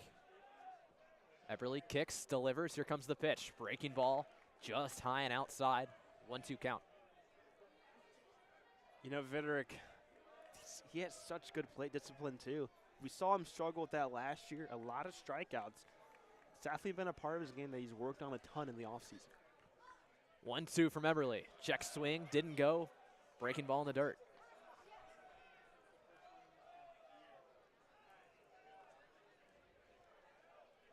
Crowd comes around us here in the concourse underneath the press box where we call all of our games, right behind home plates. Great view. I love whenever there's rain or anything in the forecast and we have a crowd. Live audience, if you would. The 2-2. Inside to Vitterick. So worked the count full for finding himself in a hole. Still 1 down in the inning. Bearcats leading 8-2.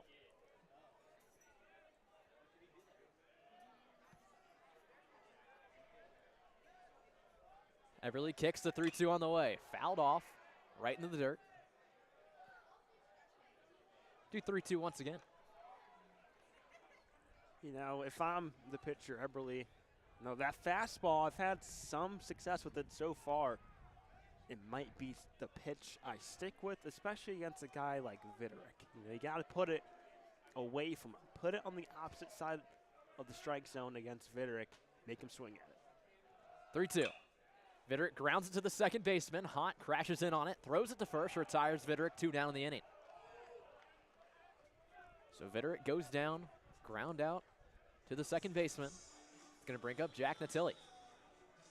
So he went with the fastball, but he didn't really go on the opposite side of the corner. You know, kind of fit a little bit over the plate, but overall, Cardinals get the out. They need to get outs quickly here. Hopefully, for them, if their bats can wake up, you know, this game will definitely change because they can hit the ball very, very well. Natilli 0 for 1. Fouls off the first pitch. Walk in the first inning, strike out in the second. Third time around the lineup for the Bearcats in the third inning here. Offense has been working its magic throughout the night. Yeah, it's something that, you know, you really weren't expecting for Cincinnati, especially against a good team like Louisville. Check swing, ball outside, didn't go, 1-1 count. Do want to mention Louisville brought decent crowd, fans as well. I've seen a lot of people wearing Louisville Cardinal gear. Short drive up I-71. 1-1 pitch to Natili's fouled off. Of course, this rivalry goes back, as I mentioned, many years. They played so many times in baseball. True rivalry feels like it's on the football field. Of course, the Keg of Nails was last won by the Cardinals back in 22 in the Fenway Bowl when it was up for grabs, or as it was called in the moment, the Scott Satterfield Bowl, as Satterfield left for one team at halftime. Eberle sets, ready for the 1-2. Fouled off, out of play. Be 1-2 again. Wasn't Kerry Coombs the intern coach for Cincinnati in that bowl game? He was. Wow. Luke Fickle left. Cincinnati hired Scott Satterfield, and they just happened to pull the same bowl game. You can't write that one up. You really You can't. can't. You really can't. But then Jeff Brom came over from Purdue. Is that right? Jeff Brom did. 1-2.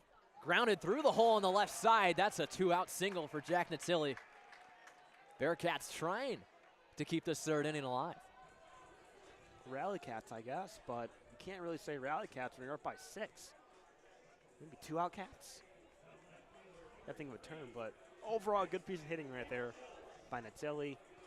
Just keep making these Louisville pitchers work. Keep making them work. Make them work for these outs. Make it tough on them, too. You got to wonder what pitch count all of these Cardinal pitchers are on. As Christian Mitchell steps into the box. The right-hander's 1 for 1 on the day, walked last inning. RBI single in the first. Eberle sets, long look at first. He's going to throw over to first. Not in time. I think I might speak for everyone when we request not as many throwovers from now on with how much colder it's gotten. I definitely would agree. You know, I'm not disagreeing with you at all. But the Rams definitely calmed down a lot. It's almost like a drizzle. First pitch to Mitchell, misses low and away. 1-0 count. Why does it feel like when I was a kid, like the cold didn't feel like nothing? But then once you get older, it's like a crazy phenomenon that just attacks your body in so many different ways. You know, we were talking about science earlier, and science isn't neither of our things, but I'm sure there's some scientific reason behind that. Eberle with the 1-0. That one misses low as well. 2-0 count to Mitchell. Like, there's a kid in front of us, a hoodie, jacket. He looks fine. You want to ask him? No. He's right there. We can ask him. I have 4 layers on, and I'm cold still. I'm wearing gloves, jeans. They probably didn't help, but you know, I got 4 layers on. I'm still cold. Eberle with the 2-0. Inside on Mitchell. Just missed him. 3-0 count. 3-0 count, or are we swinging here? No, you're up by 6. But it's also a rivalry, so maybe. It's a rivalry. It's also a game against a ranked team where you want to assert yourself. We'll see what Mitchell does here. The 3-0. Takes it down the middle. 3-1 count. I'm very disappointed in the no green light for Cincinnati. I expected better from these guys. Are you usually swing on 3-0 count? I know we've had this discussion before. Depends who I'm playing against. if I'm playing against my friend in blitzball, I'm green light every pitch. I don't care what it is. Check over at first and Natili. Not in time. 3-1 count, 2 down in the bottom of the third. Christian Mitchell up to bat. Ethan Eberle on the mound for the Louisville Cardinals. Eberle sets the 3-1. Grounded on the right side, through a hole, gets past Hot at second base. A 2-out single for Christian Mitchell. Back-to-back singles for the Bearcats. Both with 2 outs, very impressive. You know, Mitchell here is going to go oppo, gets by the second baseman. It took a nick off his glove, too, and ended up in the outfield. You know, it's been that type of night for Louisville. You know, they have 2 errors on the night. That right there is obviously not an error, but a lot of close plays that just haven't gone their way. 8 runs on 8 hits for the Bearcats tonight. 2 errors for the Cardinals as well. They have as many errors as runs scored. Never a good sign. I've seen some red scorecards look like that in my years watching Cincinnati. Well, get ready to see some more. More of those with Terry Francona. Terry Francona ready to take over on Thursday. Eberle, first pitch on the way to Cal Sefcik. In the zone for a first strike. 0-1 count. 0-1 count to Sepsic. He's 0 for 1 on the day. Strikeout in the first, walk in the second. Runners on first and second. Second, it's Natilli. At first, it's Mitchell. Everly sets on the mound. Long look over at first. Ready to deliver the pitch. Here it's on the way. Wild breaking ball. Just way outside, 1-1 count. You know, with, Francona and Bischel, I think there's a lot of similarities, especially Francona's last year with the Guardians. A lot of small contact, running, stealing bases, playing some small ball action. I see a lot of similarities there. 1-1 count. Pitch is lined down the left field line. A rocket. Heads up over there. That ball was murdered down the left field line. 103 off the bat. Traveled 319. It's 320 down the line. Usually that when a ball is ripped down either side, it usually ends up hitting the stands. That one completely cleared the stands, and it didn't dip. It just kept going straight. Everly, the 1-2. Inside, 2-2 count. That's the one where an innocent bystander has to be head on a swivel. Yeah. I mean, that one's scary. Yeah, I was running the cam the other game against Miami, and same scenario. Instead, you could hear the ball whiz by. It's like, whoa. Deuces are wild on the scoreboard. 2-2. Misses inside. Full count now to Cal Sepsic. Deuces are wild on a Tuesday. On a Tuesday. Deuce Day? Should we call it that? Why not? Deuce table? Just for this, why not? 3-2 count, 2 outs. Cal Sepsic at the plate. Ethan Everly on the mound. Runners on first and second for the Bearcats with a 6-run lead.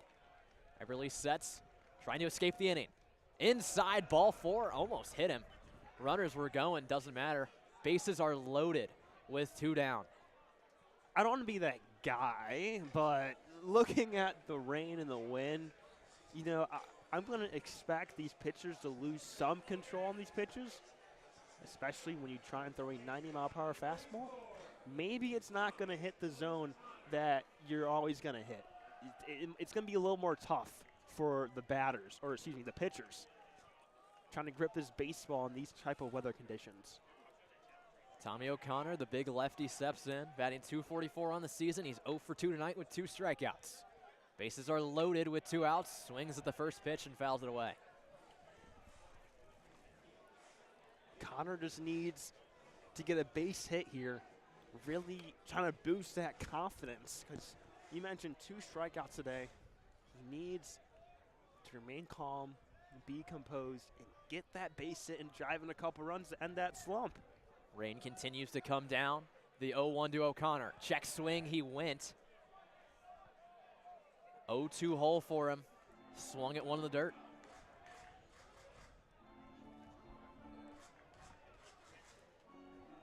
O'Connor's going to find himself in a hole. The rain continues to come down here in Clifton. Everly sets on the mound. Bases loaded, 2 outs. 0-2 count to O'Connor. Everly kicks, delivers. The 0-2 swing and a miss from Tommy O'Connor, and Everly escapes the jam. The Cardinals are going to head to the top of the 4th, trailing by 6 as the Bearcats lead them loaded here on Bearcat Sports Radio.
Welcome back to UC Baseball Stadium, top of the fourth here in Cincinnati. Rain still falling down, a lot more on the way, and the wind starting to pick up. New pitcher for Cincinnati, it's going to be number 40, Hudson Johnson, the freshman.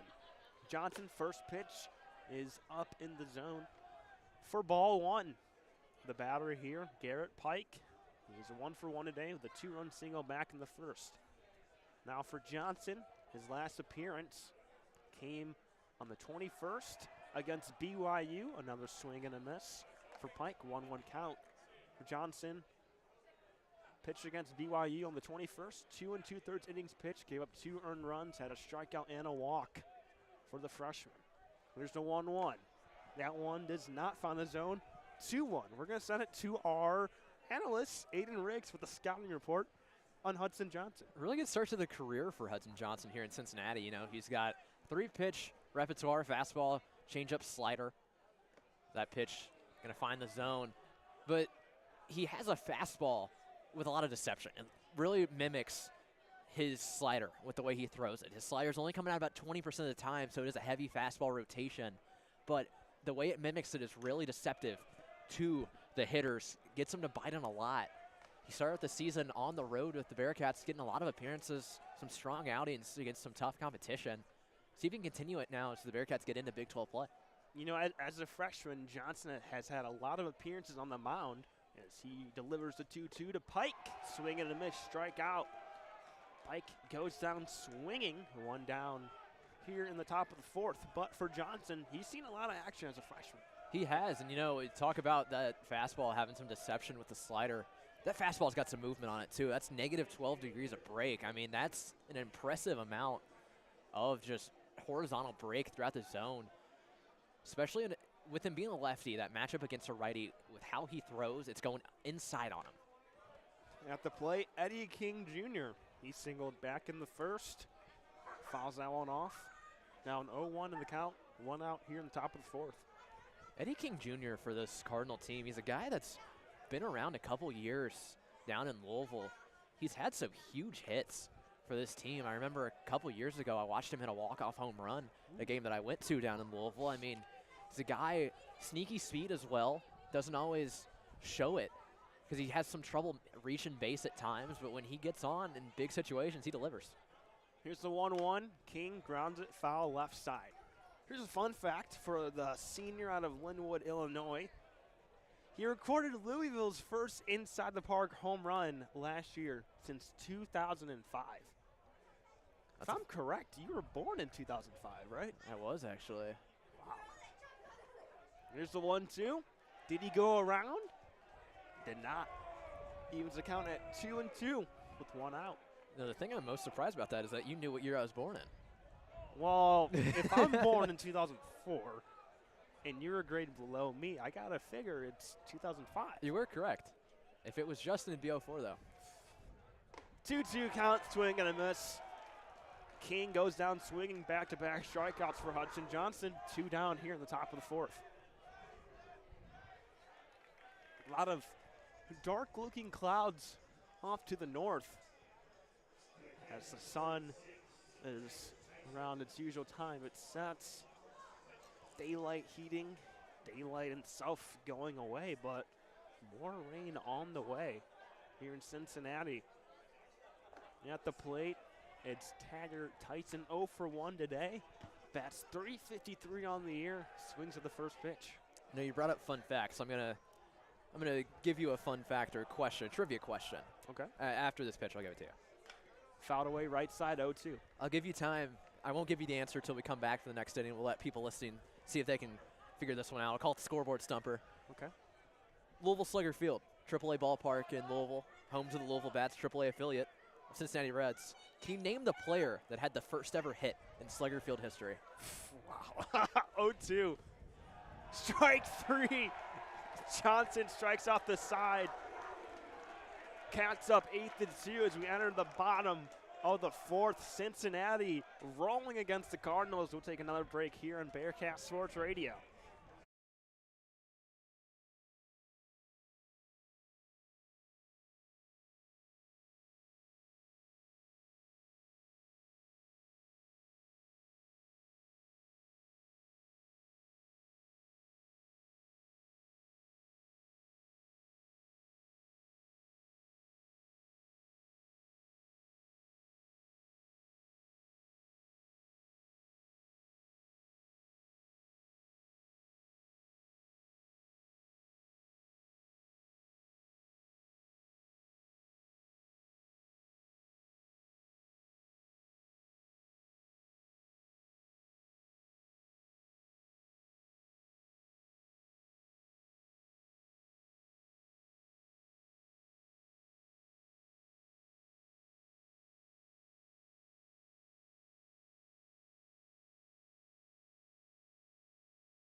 Welcome back here to Cincinnati.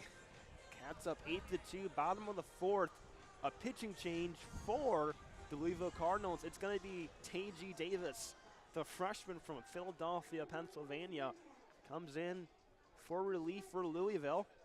His last appearance came against UIC through 1/3 of an inning, walked 2 batters in their 13-3 win against the Flames back on March 8th. We talked about it. Louisville, they are in a little bit of a pitching problem, not because of, pitching stuff, but because of the stamina. They don't have many arms left in the bullpen. Yeah, we're getting out of the most guys here. It's going to be 1 inning. I mean, struggling sometimes to just keep guys in the game. The Bearcats are capitalizing off it, though. And at the plate, it's Charlie Niehaus for the Bearcats. 1-1 count. He is 1 for 2 today with a bunt single, back in the second inning. Rain is still falling. Clouds are dark. 1-1 count outside for 2-1. Fans are huddled under the protected concourses where they can avoid the rain. The ones who remain to sit in the cold bleachers will definitely pay for that later. Davis sends the 2-1 to Niehaus. Goes off the catcher's mitt behind him for ball 3. Chris, I posed you with a question before we went to break. All right. So 1994 Louisville Slugger Field opened up for the Louisville Bats, the AAA affiliate of the Cincinnati Reds. I was asked, who was the player to record the first hit in that stadium? I'm trying to think. Davis sends the 3-1. Niehaus fouls it away right side for full count. Can I get a hint of the first letter of his name?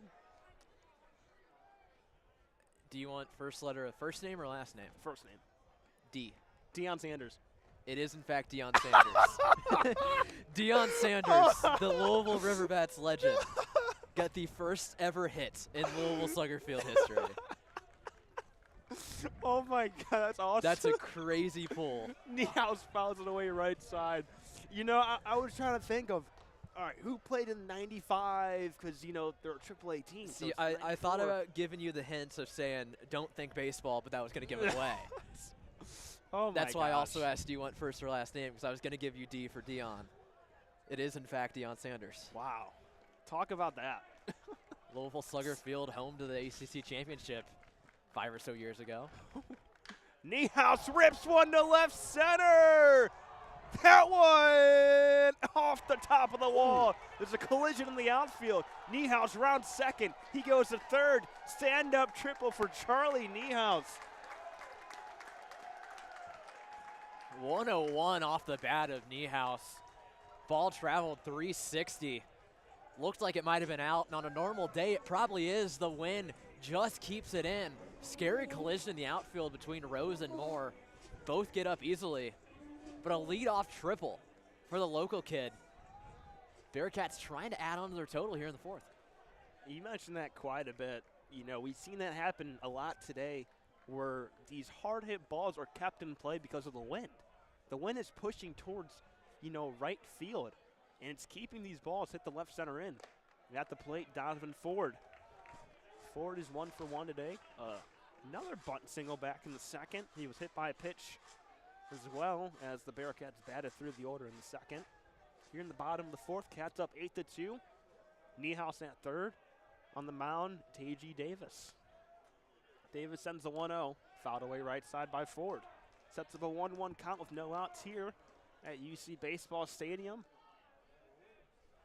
Rain still falling, and it's pretty much expected to fall for the remainder of the game. We've called some cold baseball games together. This might be taking the cake, if I'm being honest.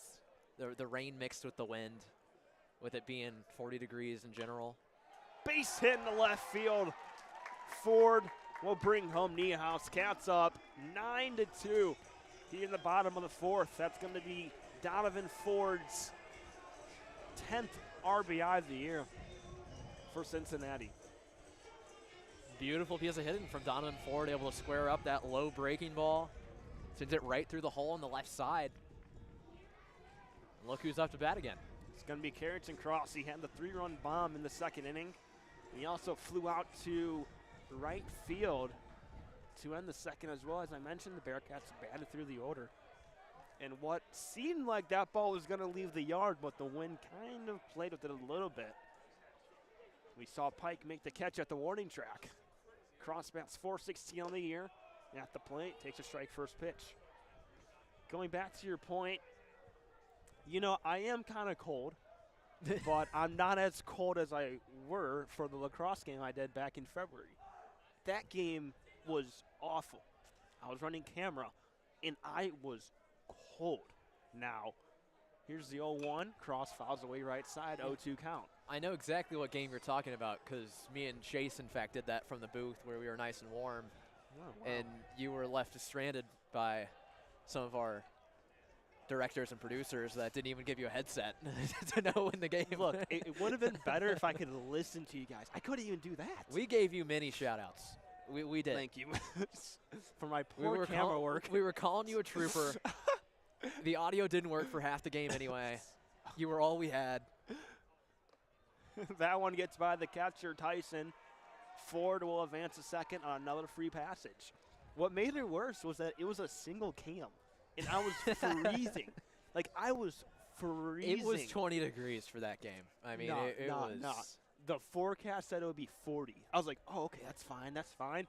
I get there, I breathe in the concourse. Like, it's outside, and, like, I could see the smoke come out of my mouth. I'm like, oh, no, I'm cooked. And Joe Brackman, one of our producers, had to come down and give me the talk. He's like, you're doing good. Just hang in there. Try and keep it steady. And I was like, oh, boy. 1-2 count for Cross. Cross rips one down the left field line. That one goes off the wall. Ford will stop at third. Cross will stop at second for a stand-up double. Cross with the second extra base hit of the night for Cincinnati. Still no outs here in the bottom of the fourth. It's a great shot from Karen and Cross on that one, right at that Big 12 logo in left field.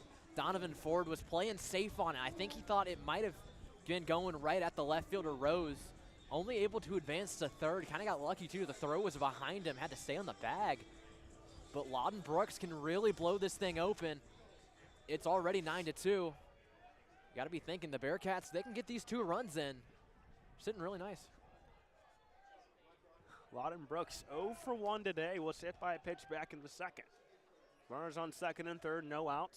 First pitch, and that one gets by the catcher. Runners do not move, though. Looks like it almost hit Brooks at first. The wind's starting to pick up here in Cincinnati. So we have an active weather system coming through the area. Man, an active weather system. You are truly our weatherman of the group. It's not really the accurate terminology either. Here's the 1-0. Delivered in for a strike by Davis. Now, next week, looking at Cincinnati and their schedule, they're going to have a series to be played here. Coming to town will be UCF, a 3-game series. That one's upstairs for ball 2. You know, UCF, an old-time modern rival of this team. Of course, rivals in the American forever in football, bled over to basketball. 2 schools, very similar in build. A lot of similarities between the two, and they've really had some fiery battles in every style of play. Upstairs by Davis for ball 3. 3-1 count for Brooks. No outs here in the bottom of the fourth. Cats up 9-2. Runners on second and third for Cincinnati, and as you mentioned, a lot of similarities for the Bearcats and the Knights of UCF. A lot of matchups recently played. As Davis gets set, the lefty sends a 3-1. Brooks fouls away right side for a full count. No, when I think of the 2 schools, you think of the success the football teams had as Group of 5 powerhouses in those late 2010s, early 2020s. Of course, the Bearcats making a college football playoff. Arguments made that UCF should have made one at one point. Think about some of the star players that have played at both these programs, too. Here's a 3-2. Breaking ball falls in the zone, strike 3. Brooks goes down looking, 1 down here. Bottom of the fourth. Cardinals record the first out of the bottom half of the inning. Coming up to the plate in the 3-hole will be Landon Vitterick. Vitterick 2 for 3 today. Both singles in the first and second. Now talking about the UCF and the UCs and their football success, I always think about the self-proclaimed 2017 national championship for UCF led by former head coach Scott Frost. It's crazy how he went to Nebraska and kind of fell off the face of the earth. First pitch does not fall in for a strike against Vitterick.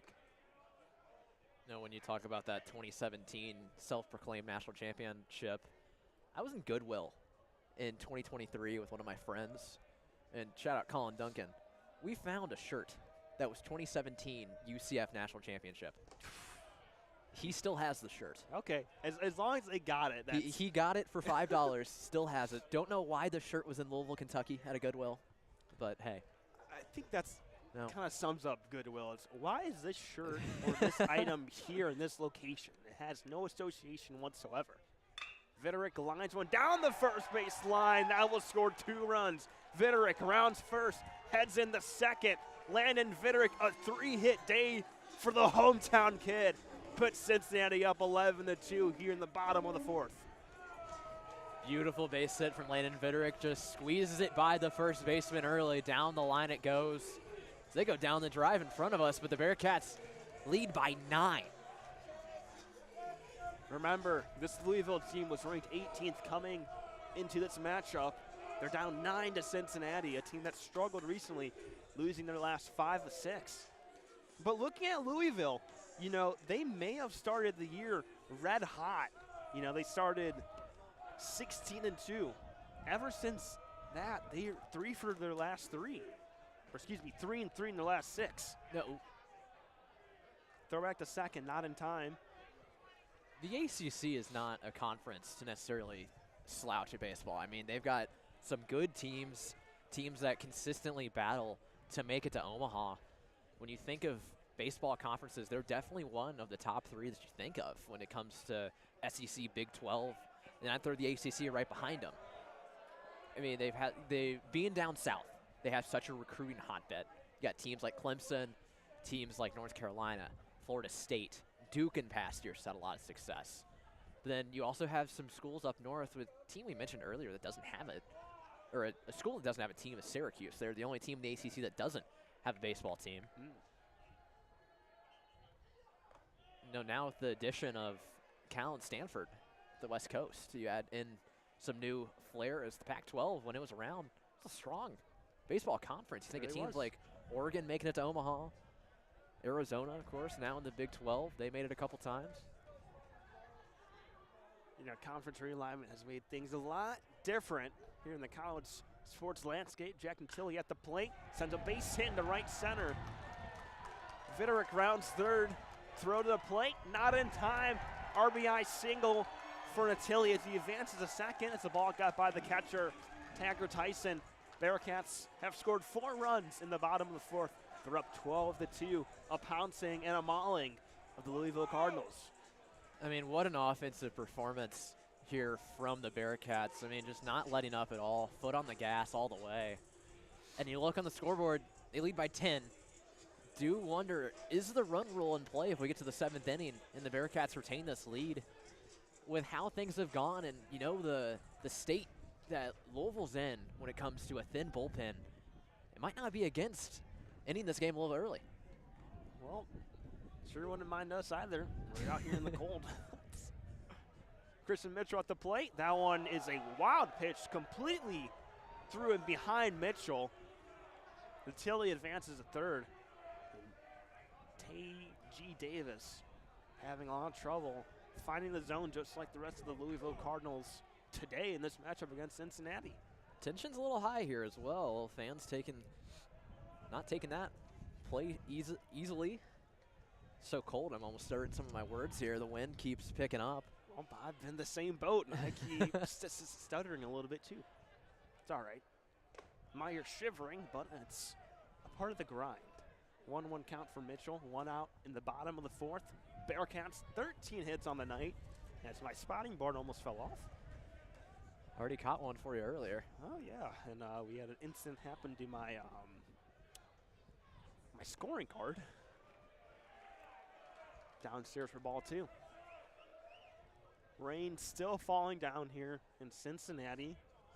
Wind doing windy things, blowing air from the west towards the east. It stayed fairly consistent. It has. The wind has not changed directions. We had a couple games so far this year where it's been a little bit chillier. The wind, it seems like, has shifted as the game has gone on. It's been blowing in to start the game, then as the game went on, it's blowing out. And it ends up affecting the play a lot. Tonight, we've seen so many balls that seem like are going to leave the park, and they just get blown right back in. 3-run count for Christian Mitchell. Natilli at third. Strike 2. Mitchell thought he got walked, threw his bat behind him, picks it up. Full count for Christian Mitchell. Now, looking at Cincinnati, you know, in these cold conditions, what's more impressive, a 18th ranked team, Louisville, putting up 2 runs, or an unranked team like Cincinnati putting up 12 in the 4th? So far, Mitchell, foul ball down the left side. I'm thinking, in my opinion, it's the 12 runs of the Bearcats. I mean, you know, I keep mentioning how Jordan Bischel said it's tougher for hitters than it is for pitchers, which honestly I didn't think.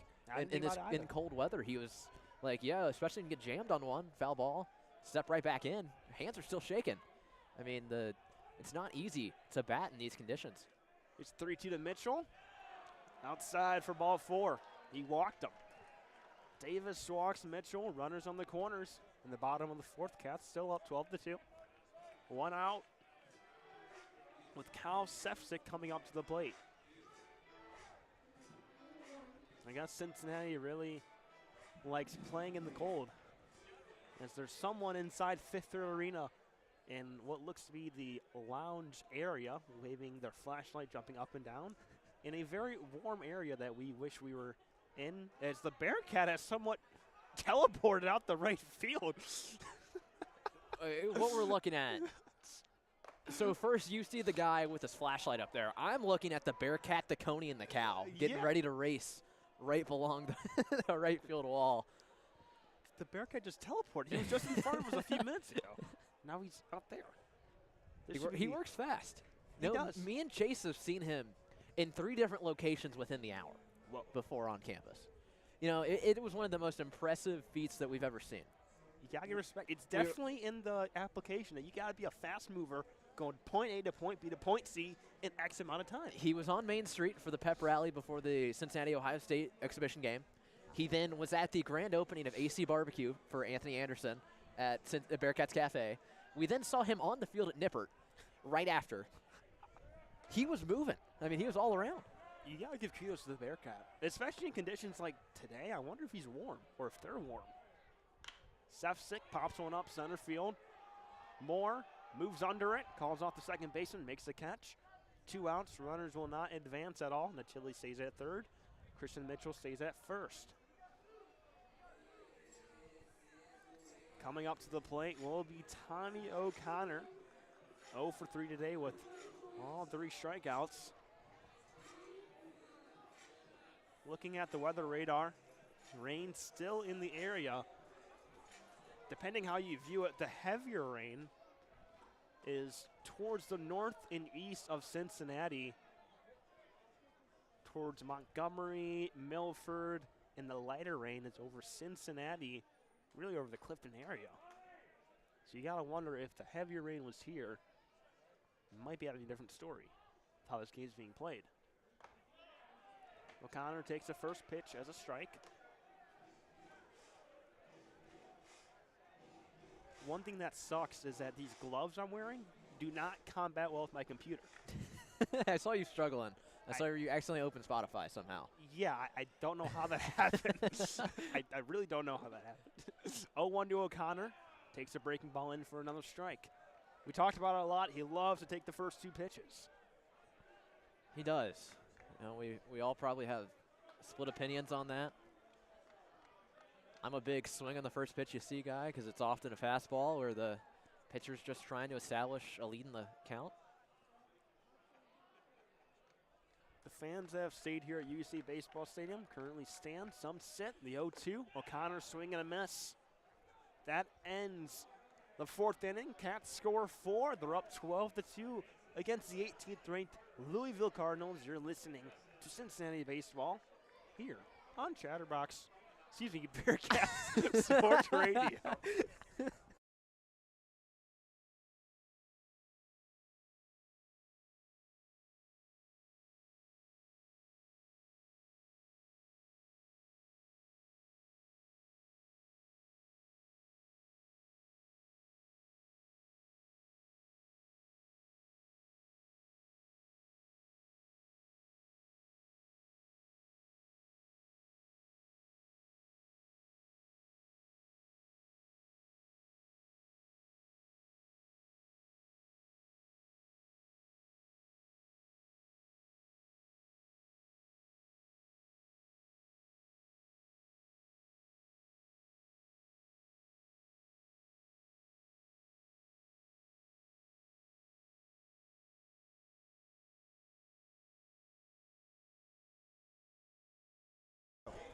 Back to UC Baseball Stadium. We got a heated race going on here in the top of the 5th between the Cow and the Coney. It's coming down to the last wire. The Cow falls down, but the Coney gets the win. The Coney beats out the Cow at the last second on the warning track. What a win. But I'm being told we have some NFL breaking news. We have 2 NFL breaking news moments. All right, first off, let me get this straight to you guys. Russell Wilson has signed with the New York Giants, a 1-year deal up to $21 million for Russell Wilson. It didn't even work. It didn't. Did you hear it? I didn't hear it. I heard it. You heard it? I did hear it. Let me try this again. There we go. There we go. How about this? Another one. This one caught my eye. Stephon Diggs, the free agent, has signed a 3-year deal up to $69 million with Skied up to the second baseman. First out is retired. with Cliffhanger. the drum roll, please. I have guesses. Who do you think? You're making a big deal out of this. Who do you think? Is it the Cleveland Browns? No, it is the New England Patriots. 3 years, $69 million for Stephon Diggs in 2025. Look at us breaking NFL news live as the Bearcats still lead the Cardinals 12-2. One down in the top of the 5th inning. First pitch to Hot, misses outside, ball 1. Stadium, as the rain has continued to come down, it's gotten a little bit heavier. Rain also pushing it inside on us. 1-0 gets across the plate, 1-1. But the stands have cleared out somewhat. It's not necessarily a warm night here in Clifton, as we've said. Hope that the weather can clear up before Thursday for opening day. Big swing and a miss on that high fastball. 1-2 count to Hot, the second baseman for the Cardinals. You know, I'm seeing people walk around with, no hoodies, wearing shorts. I'm like, how? It's literally like 45 degrees out here. 1-2, grounded right back to the pitcher. That's Johnson making the play. Thrower to first, got him. What a stretch from Tommy O'Connor to make that play. 2 down the inning. For Hudson Johnson on that comebacker, I think he had some mind games because he almost hitched when he threw it. He paused for like a split second, then he threw it. Yeah, I wanted maybe the rain made the ball a little bit wet, or maybe just a little mental game right there. But hey, they got the out. That's all that matters. We're being approached by the Cow and the Coney. I'm gonna go ahead. Making their way here. Duck under the table. Alicea up for the 3rd time tonight. He's 0 for 1 with a walk and a ground out. 2 down here in the top of the 5th. Bearcats leading the Cardinals 12-2. Johnson kicks, delivers. That pitch misses just high. 1-1 count. I'll make it real quick. I mentioned the UCF series for one reason. A lot of severe weather is expected on Sunday, so you can probably expect a doubleheader one of those days, Friday or Saturday. Sent right into the Louisville dugout. Scary foul ball from Alicea. Got right off the knob. Or excuse me, the end of the bat. 80 mile an hour right into the Cardinal dugout. Scary sight.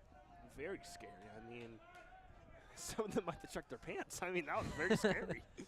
1-2 from Johnson, misses low, just outside the zone. Bearcats wanted that call. I wanted that call too. Deuces are wild on the scoreboard. On Deuce Day. 2-2 count with 2 outs. Shout out Deuce Tatum. 2 runs for the Cardinals, 12 runs for the Bearcats. Here in the top of the 5th inning, Johnson kicks the 2-2. Inside, got him looking. Strike 3 to Alisea, and Johnson makes quick work of the Cards. We'll head to the bottom of the 5th with the Cats leading by 10 here on Bearcat Sports Radio.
Bottom of the 5th inning here from UC Baseball Stadium. A rainy night in Cincinnati. Pitching change on for the Cardinals. The hometown kid out of St. Xavier High School, Jake Greger, takes the mound for the Louisville Cardinals.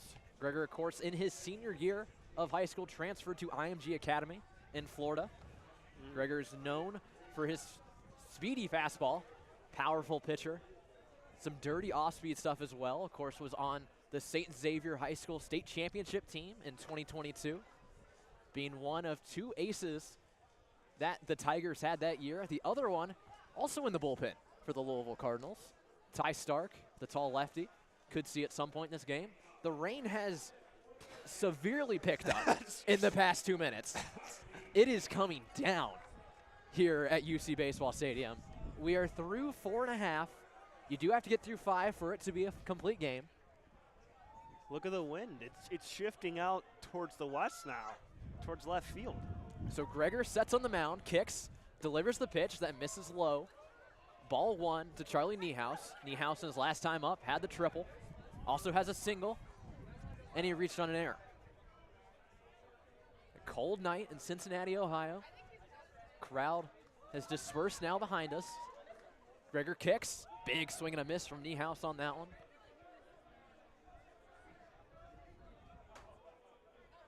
Greger, first team All-State and All-Region in 2023. Number 49 ranked right-handed pitcher in the nation out of high school. Number 157 overall. Fouled off by Niehaus. Right back onto the field it goes. If you're Louisville, right, you're down by 10. It's raining, it's windy.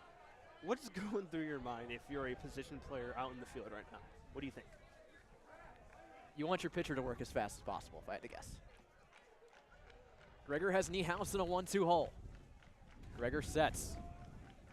Long pause, kicks, delivers. Check swing from Niehaus. Did he go? They're going to say he did.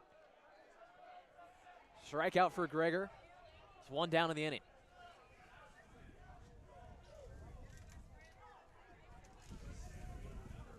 I mean, this wind is really starting to pick up. You can hear it through our mics. You got to wonder, you know, if they're going to have a discussion at the end of this inning to see if this game can really be played in these conditions, because it's only going to get, I wouldn't say worse, but it's not going to get any better. Donovan Ford steps in. Ford 2 for 2 on the day. Loses the bat, goes into the dugout. They're going to say that ball was fair as well. A ground out for Donovan Ford, lost the bat completely, and that might have been exactly what you were talking about. Is it safe to play in these conditions when you can't hold on to the bat? I don't think so. I really don't think so at this rate. So that's a ground out for Donovan Ford. 2 down in the inning. Gregor working quickly to retire these Bearcats. That was scary. I mean, first you had the foul ball into the Louisville dugout last inning. Now you got the bat flying into the Cincinnati dugout. You think he'll get clowned on during practice? Hey, remember when you lost your bat? I do. Whoever it almost hit will be.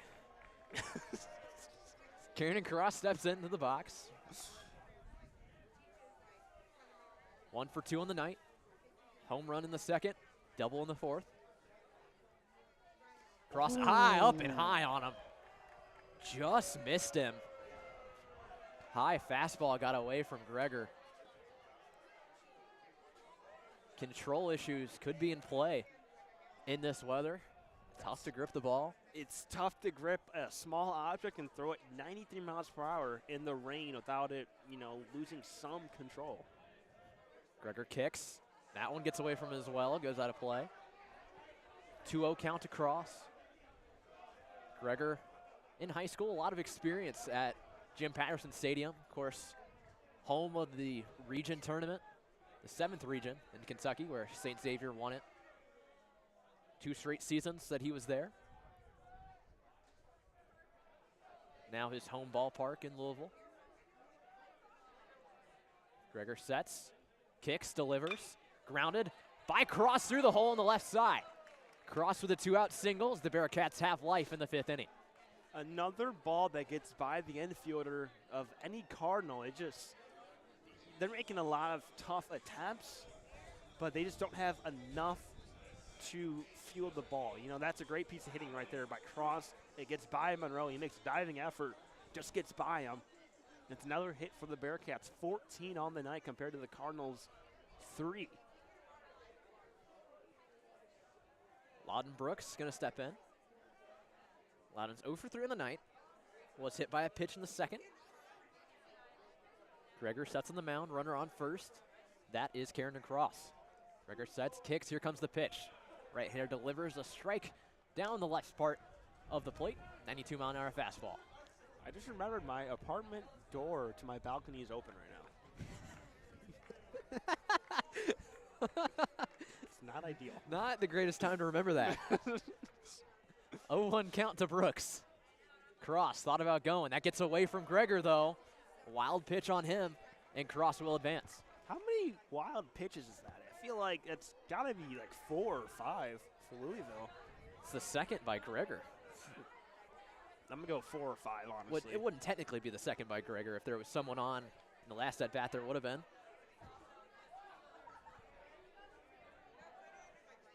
Still the Bearcats now runner in scoring position. They still maintain their 10-run lead. Bottom of the 5th inning. It's the Cats and the Cards. Gregor looks back at second at Cross. Kicks the pitch. Breaking ball across the outside part of the plate for a strike. 1-2 count now to Brooks. 1-2 count for Brooks. 0 for 3 today, but an opportunity to put the ball in play. Try and drive in that run on Cross. Get that 11-run lead. Make some good contact, get it by an infielder, find the gap. Brooks awaits the pitch from Gregor. Gregor kicks the pitch, swing and a miss. And Jake Gregor escapes with the runner in scoring position.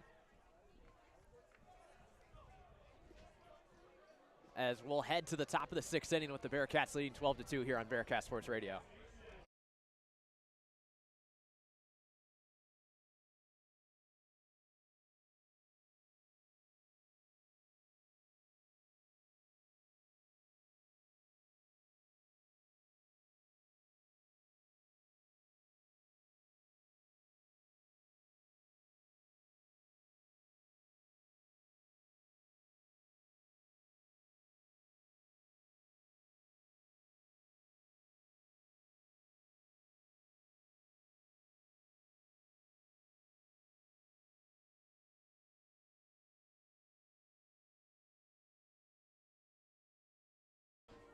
Well, welcome back to UC Baseball Stadium as we are in the mission to start the 6th inning. We're going to ask, how many stitches does the MLB baseball have? It's going to be 256, I believe. Which Bearcat holds the school record for walks? Ian Happ, Kevin Euclid, Matt Singer, or Mark Masenti? It's Kevin Euclid, believe it or not. Kevin Euclid, one of the GOATs or greats to come out of UC for baseball. The Bearcats defeated #1 Louisville in what year? 2006, 2010, 2017, or 2021? I'm going to go 2006. It's 2017, believe it or not. Here at UC Baseball Stadium, the crowd has pretty much emptied out, so quite a few people remain here. But in this rainy condition night, wind blowing, it's not a baseball weather night. Cats up 12-2. It's definitely gotten pretty cold as the game went on. 8:30 is our time. First pitch was at 6 p.m. A lot of, the daytime heating that we have. The sunlight is obviously gone at this point. Providing cold weather, line drive.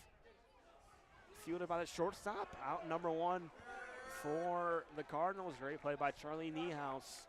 Moore lining up the middle, but Niehaus was there for out #1. On the mound, Hunter Johnson still doing work for the Cats. The left-handed pitcher out of Prior Lake, Minnesota, the 6'1", 245-pound freshman.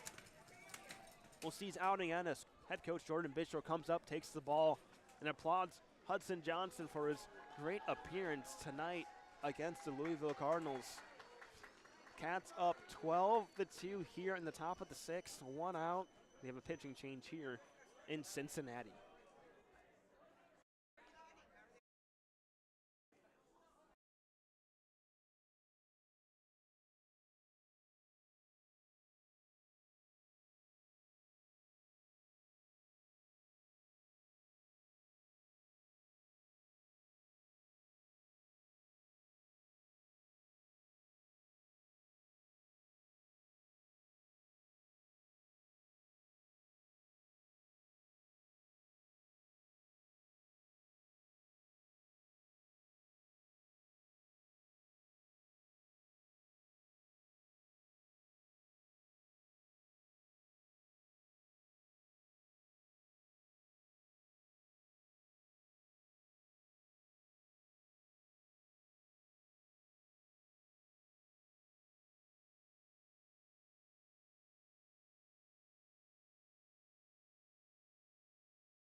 Welcome back to UC Baseball Stadium. Cats up 12-2.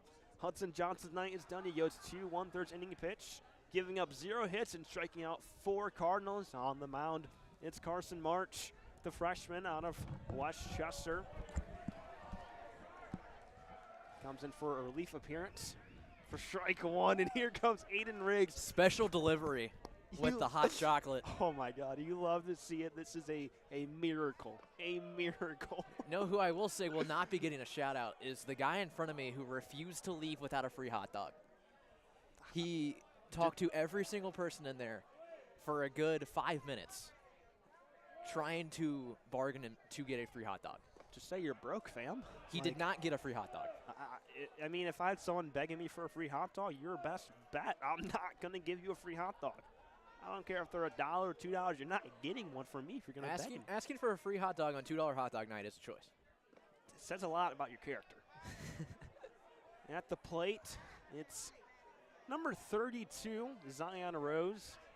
It's actually 0 for 0 today, believe it or not. Hit by a pitch back in the third, 3-1 count for him.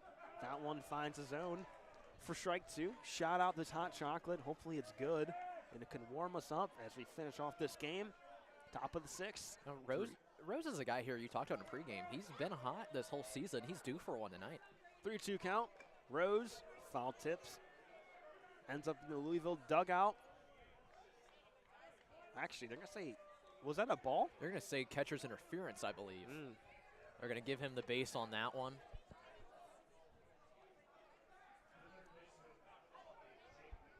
Appears it was a little hot based off Chris's first It was sip. a little hot, hence hot chocolate, okay. Still grateful, though. Now I got to get something to eat, though, so I'm getting kind of hungry, but it's all right. Jake Monroe at the plate, 0 for 2 today. Bats .422 on the year, wow. Well, I can tell you they're not giving out hot dogs for free. You have to pay $2 for them. I can afford a $2 hot dog. Foul tip right side towards the concession stand. Also, shout out the security guard over there that first let us in to the gate that was dancing in between innings. Dancing. Well, what kind of moves was he? Like moves like Jagger? He had the moves going. I mean, 0-1 count for Monroe. Marsh delivers. Finds his own for strike 2.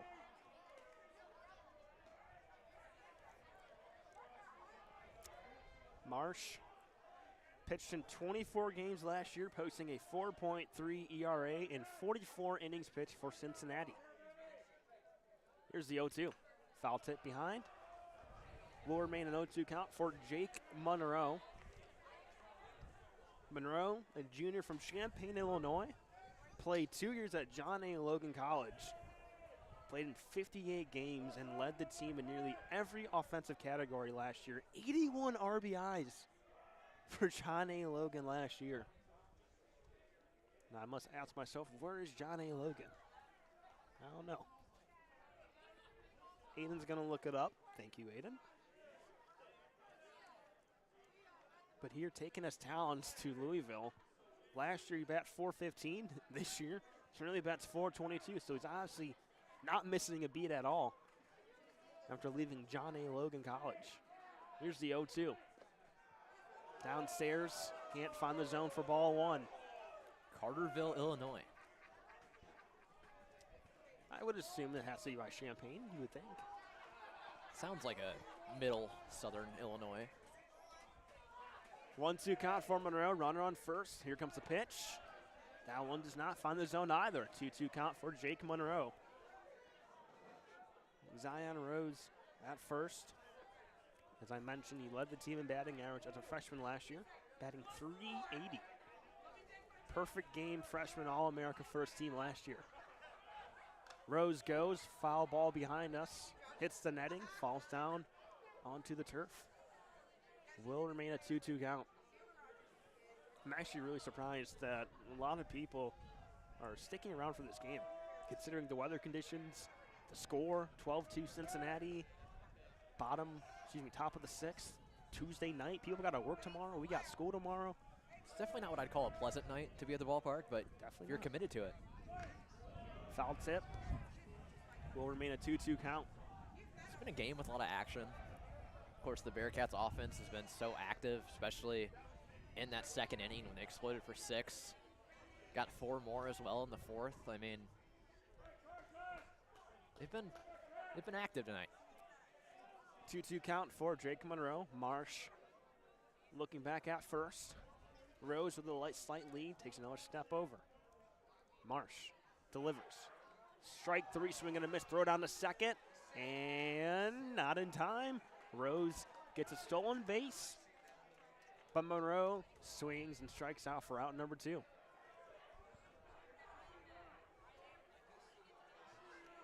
Jordan Bischel's come out of the dugout to argue batter's interference here on the throwdown.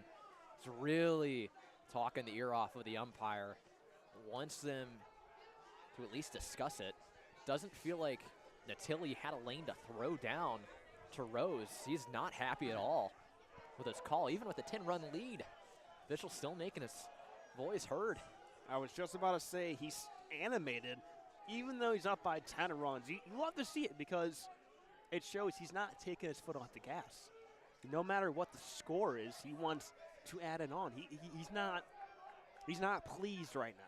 Well, we've talked so much about how big of a game this is for Cincinnati. You've got a ranked opponent coming in, former rival, not in your conference anymore, but you play him every year. O'Connor fields the ground ball, and that's out number 3. Cardinals put up another fat 0 on the scoreboard. After scoring 2 in the first, they've been scoreless since. Cats up 12-2 as we enter the bottom of the 6th. On a rainy, windy night here in Cincinnati, you're listening to Cincinnati Bearcats baseball on Bearcast Sports Radio.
Welcome back. Bottom of the 6th. Cats up 12-2. They put up 4 in the 4th. They put up 6 in the 2nd and 2 in the 1st. Cats have 14 hits, but a pitching change for Louisville. Alex Gay, the freshman from Clifton Park, New York, comes in for relief. He made his collegiate debut against Western Michigan on February 22nd. Last appearance came against Oakland on March 12th through a scoreless inning in their 13-5 win over Oakland. At the plate, Landon Vitterick takes a first pitch for a strike. Vitterick 3 for 4 today. 2 singles and a double for the kid having his breakout year for Cincinnati. Gay delivers the 0-1. Vitterick goes around for strike 2. 85-mile-per-hour pitch. Vitterick tried to hold off, but ultimately was not enough.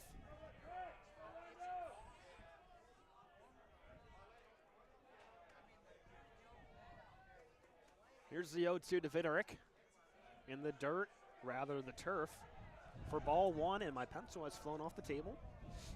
Thank you, Aiden, for giving me my pencil. Not sure why I have it out right now, but just for cosmetics, I guess.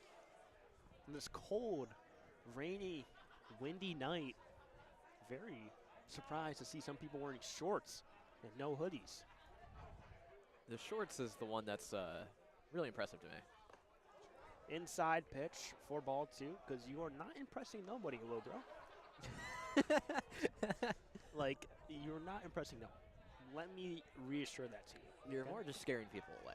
Yes, and you look crazy. I know you're cold. I know you're cold. You're not that tough. You can't wait to get back inside the apartment and, get soaked in that warm air from, your furnace. 3-2 count for Viderick. I might have to spend a couple hours in the CCM just defrosting after this one, then having to walk back to my apartment. I would, but I have some homework to do, surprisingly. 3-2 count to Viderick. Viderick pops one a mile high in the infield. There's a scramble for who's going to get it. The second baseman hot, makes the catch. Scary looking play. He caught it near his hip. But one down for the Bearcats. Seeing if we can get a hang time on that one. See if it'll appear here on the track, man. Doesn't look like it's going to. That ball hung in the air for a good 3 seconds. I mean, just hovering up there, sent it a mile high. At the plate, Jack Natilli, 2 for 3 today. Singles in the third and fourth inning.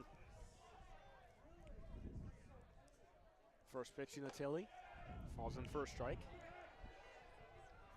You mentioned the hang time. I'm thinking 3-4 seconds because it really was in the air. Like, you can tell right off the bat, oh, this one's going to hang in the air for a while. Really didn't travel that far. Only made it to the baseline from first to second. 0-1 to Natilli. In the turf, ball one. 1 out here in the bottom of the sixth. 12-2 is our score. Cats up by 10 over the 18th ranked Louisville Cardinals. Cincinnati was voted upon to finish 10th in the preseason poll in the Big 12. Louisville voted 9th in the ACC preseason poll. Right now, the Bearcats are last in the Big 12. They have a conference record of 1-5. The Cardinals, on the other hand, believe it or not, they're 9th currently in the ACC, just like the preseason poll. Now, will that stay the same? I don't know. Probably not. But who knows?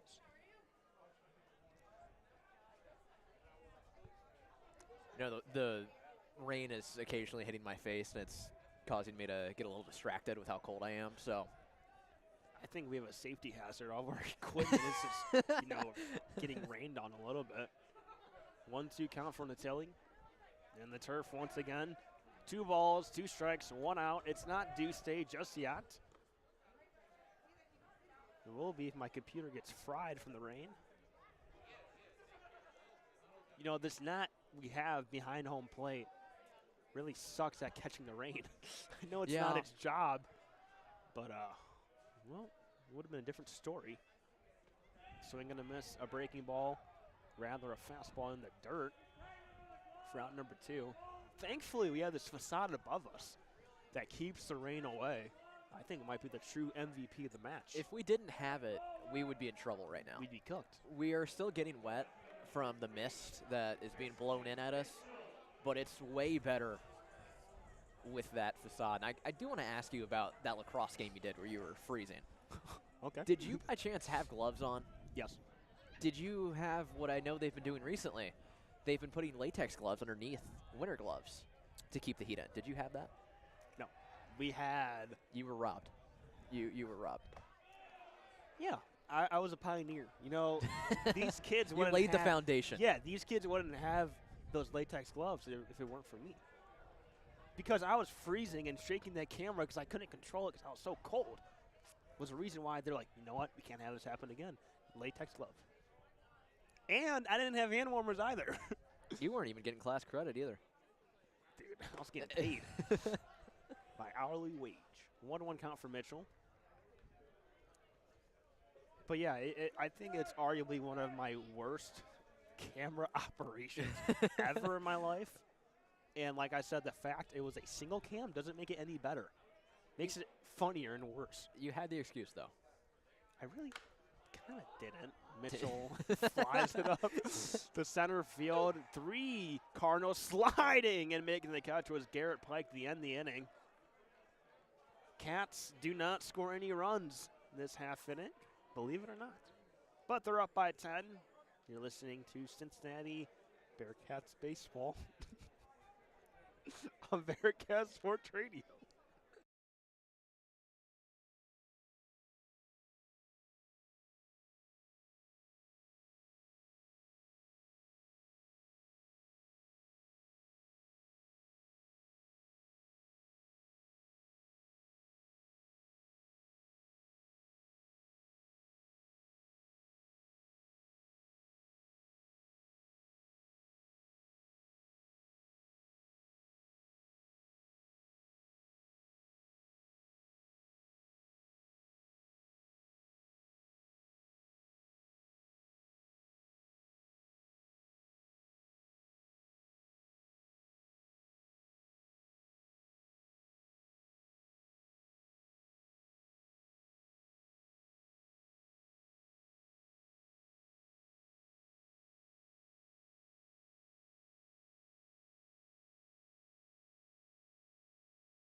Top of the 7th inning here from UC Baseball Stadium. The Bearcats leading the Louisville Cardinals 12-2.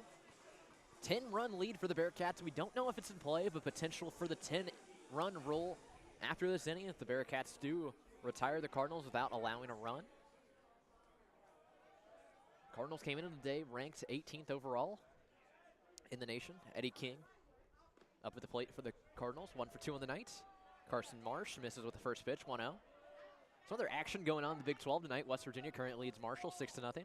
Utah trailing to Utah Tech 9-3 right now in the top of the 8th inning. Close one there in Utah. That's a little blooper. Is it going to get past the Bearcats? It will. Drop into left field for a single. Leadoff single for Eddie King Jr. As the Cardinals try and remain in this ball game. Continue to look around the Big 12. UCF currently trails Jacksonville 3-1 in the top of the 5th inning. TCU trails UT Rio Grande Valley 4-1 in the bottom of the 4th. Oklahoma State leads Wichita State 4-2 in the top of the 5th. Kansas State leads rival Nebraska in the bottom of the 5th. Kansas leads St. Thomas, Minnesota 6-4 in the bottom of the 5th. And seeing if we have any more from the Big 12, you do. You have Houston leading Stephen F. Austin 3-1, and Baylor leads UT Arlington 6-2. Just look around the Big 12 there. The Bearcats still lead by 10, 12-2 over the Cardinals. Top of the 7th inning here from UC Baseball Stadium. Colin Mowry at the plate. Watch the first one go by for a ball. Carson Marsh still on the mound for the Bearcats. Potential to end this one if the 10-run rule lead is in play. Don't have confirmation, but the 1-1 count now to Mowry. Runner on first for the Cardinals. It's Eddie King Jr. Mowry, the pinch hitter for the Cardinals. Mowry comes up to this at-bat with 2 at-bats in the season. No hits, but an RBI. Check back at King at first. Wasn't in time.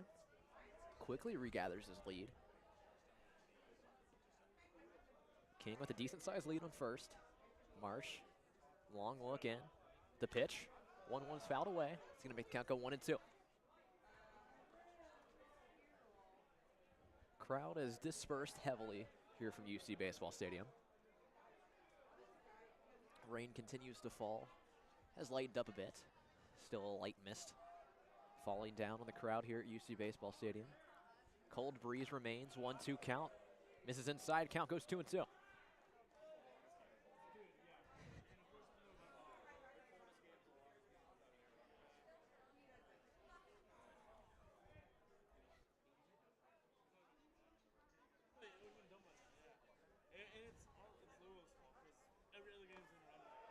Swing and a miss on that one.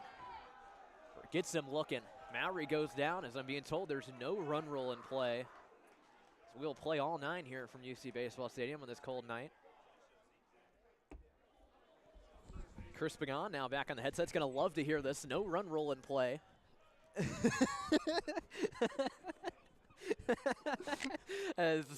Please tell me this is a prank. It is not a prank, as I'm being told. Who's telling you this info? The ESPN Plus crew is telling me this info. There's no run rule? Early steps up to the plate. King still on first. First pitch to him goes across for a strike. 0-1 count to him. Dog, it is 8:55. It's the 7th inning. I have homework to do.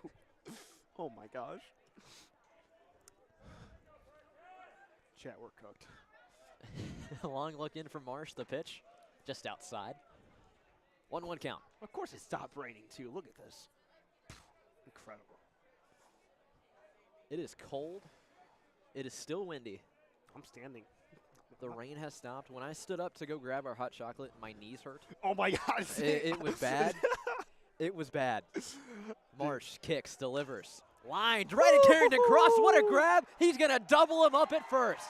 What a play from Carrington Cross. The double play to end the inning. Beautiful.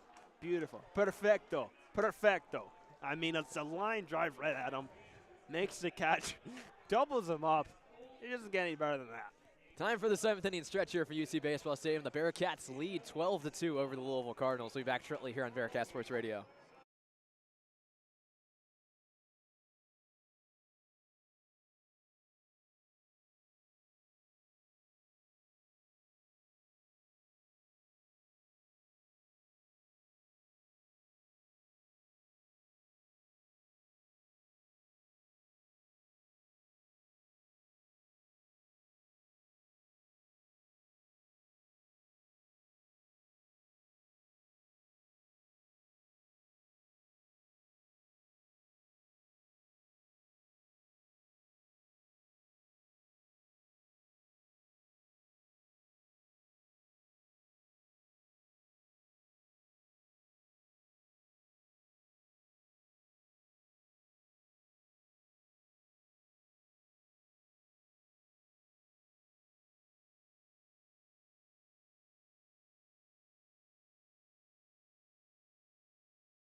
Pitching change for the Cardinals here in the bottom of the 7th inning. Aaron England, the local kid from Cincinnati, Ohio, the graduate of Fairfield High School, steps up onto the mound for the Cardinals.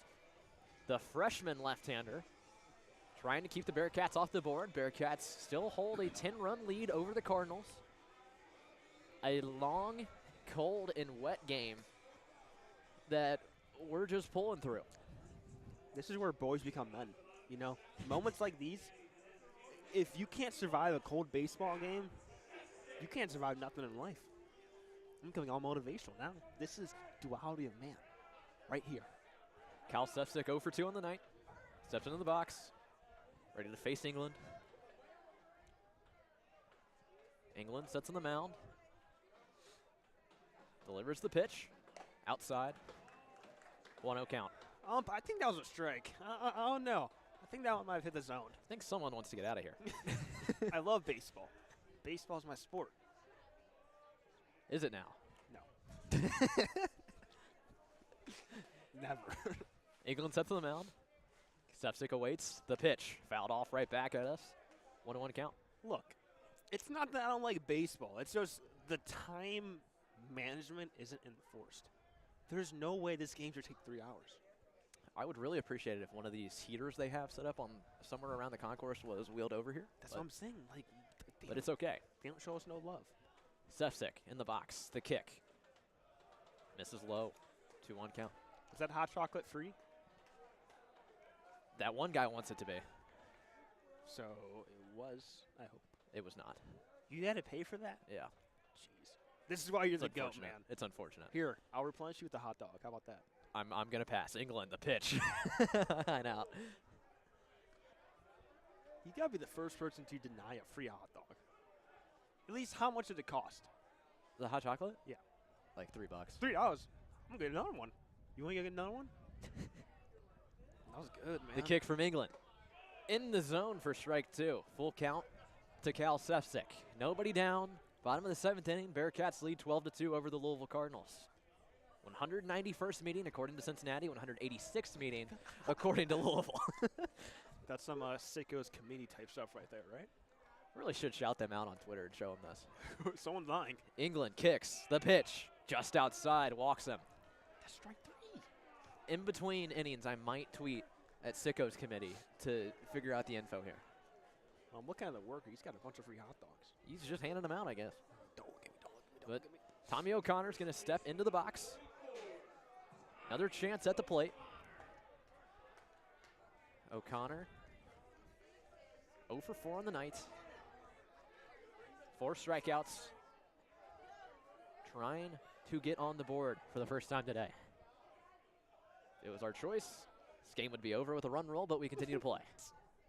England kicks the pitch. Big swing and a miss from O'Connor. It's going to get away, though, from the catcher.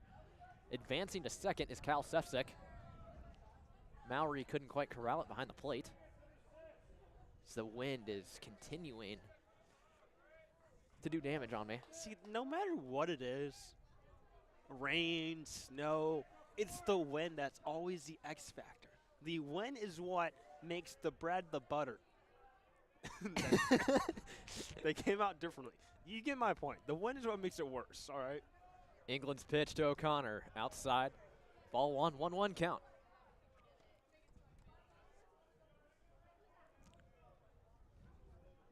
Got to continue to move while standing here. Trying to stay warm. And they said Tropicana Park was a bad idea? Who said no to that? In Tampa, they're always clowning the dome baseball field. I'd rather have a dome than this. I did not know where you were taking that. What? Where else can I take it? What else can I say with You're that? talking about a warm climate in Florida. Dude, come on. That doesn't have a roof right now. Oh, yeah, I know. I saw a photo. Dude, they were putting the Rays lettering over the Yankees lettering. Oh, yeah. England kicks the pitch to O'Connor. Outside, gets past Mowry again. Moving to third is Cal Sepsic. Now, if I had $1 for every time the ball got by the catcher today, probably around $10. You would. Strange it happened 10 times. Yeah. Shout out this group running behind the stands, too. I don't know what group this is. It might be Ultimate Frisbee. It's something like that, but putting in the work. Ultimate Frisbee has conditioning? Don't count them out. I'm not. They're athletes, too. They are. I'm just saying, it's kind of surprising. England, the pitch. O'Connor skies it to left field. Going back on it is the shortstop, and coming in is the left fielder. The left fielder's going to get underneath it, makes the out. Not tagging at third is Sepsic. He faked it. The throw in. He's going to keep him at third. So it's going to be one down, runner at third. Cats still lead 12-2. Well, O'Connor did his job. Runner advanced to third. I got to ask, is the keg of nails up for claiming today? We need to make a baseball keg of nails for how many times they've met, whether it's 184 or 187, whatever Louisville says, or 190. I disagree because you need to know how many times they met, and we don't know because the two schools That's a good point. They can't even agree on it. That's a good point. We need to have a meeting, right? both committees come in, both SIDs, and figure this out because this in Power 5 is unacceptable. It is. Charlie Niehaus squares for the bunt. Fouled off.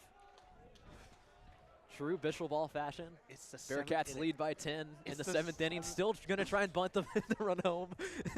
Jordan, please, if you're listening. Chris Pagan wants to go home. Don't bunt. No, it's not that I'm cold. I am. But I have homework. I have homework I have to do. I have to watch a 90-minute documentary about volcanoes and write 5 main points and 5 paragraphs about it. England's pitch to Niehaus. Check swing, didn't go. Ball inside, 2-0 count. I'm cold. I'm tired.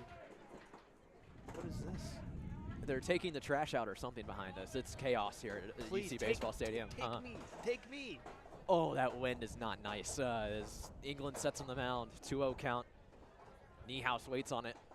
1 down in the inning, watches that one go by him for a strike, 2-1 count. Interesting, interesting. Never been so jealous of people inside a control room.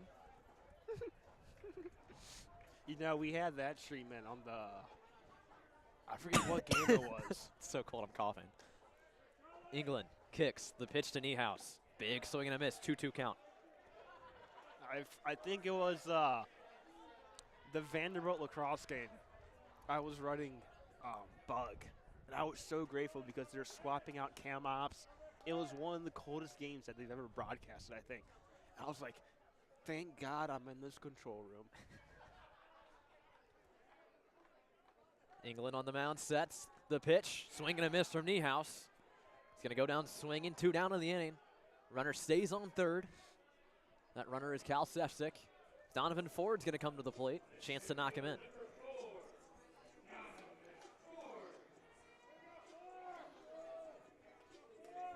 has completely stopped raining here in Cincinnati.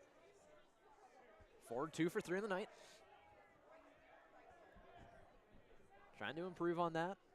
Infield playing him straight up. Outfield as well. Sefcik only about a 2-step lead off third. First pitch to him is spiked in the dirt. Well short of home plate. Ball 1. Well short. I mean, very well short. Some control issues really throughout the entire day for Louisville and their pitchers.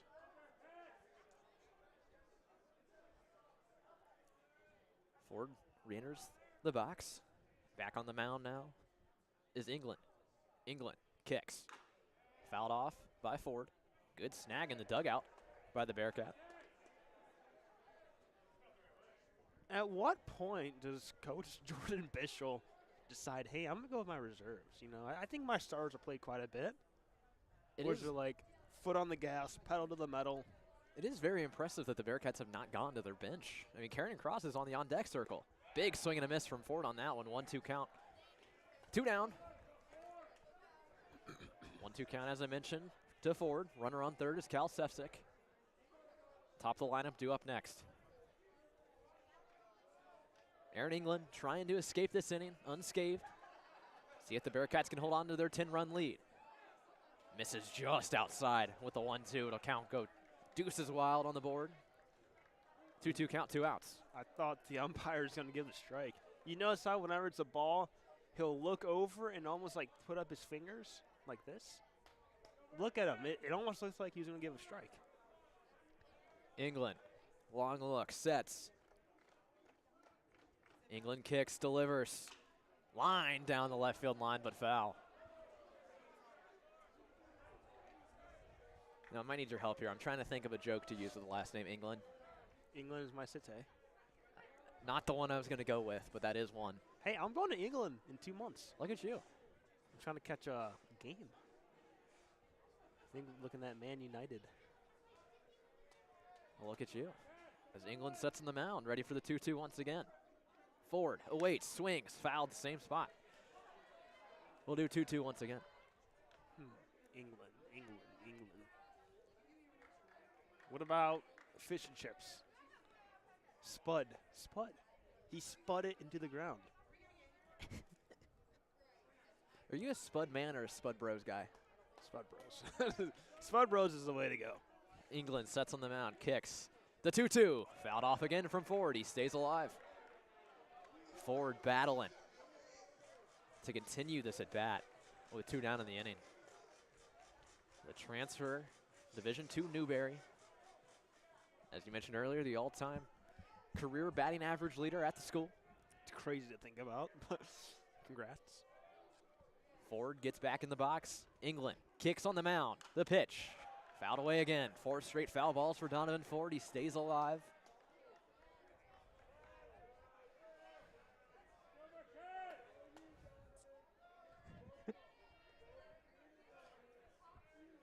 You know, everyone here is standing at the baseball stadium. There's maybe a select people still sitting, but everyone is nearly standing. 2-2 count. Donovan Ford awaits the pitch from England. The pitch. Inside, 3-2. Hit him. They got to say it hit him? I think. No. Called time very quickly. Yeah. They are going to say it hit him.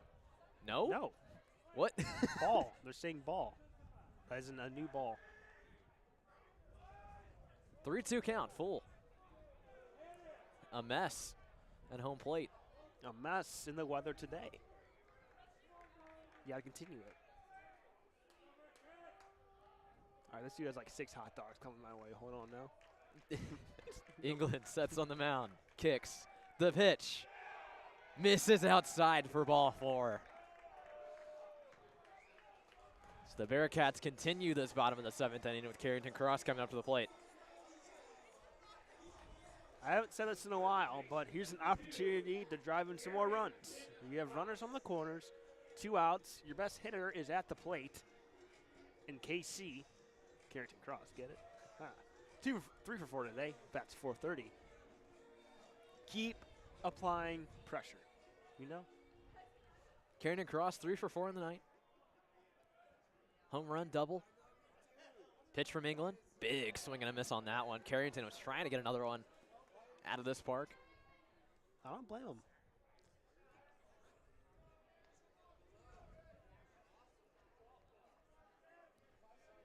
Donovan Ford, the runner on first. Cal Sefcik, the runner on third. 2 down. Bottom of the 7th inning. Bearcats lead 12-2. A little bit of movement on first from Ford. Cross watches that one go by for a ball. 1-1 count. I don't think you can get any colder, honestly. I don't think that's possible. Like, you're reached at a point where it's like, yeah, GG's. There's no more. I can't get cold no more. All that I can think about is when I get to my warm room. 1-1 count. Now misses high, 2-1. I can't wait to get back to my apartment for it to be cold because I left my door open. Probably flooded too at this point. And then close my door, turn on the heat, and do some homework. It's a fun night for me. England sets on the mound. 2-1 count across. Carrington awaits the pitch. Big swing and a miss on that breaking ball. 2-2 count. Deuces are wild again. 2-2 count. 2 outs, 2 runners on.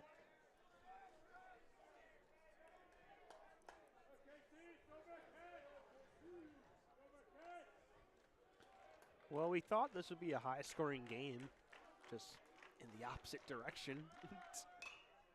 2-2 is fouled off by Cross into the construction zone.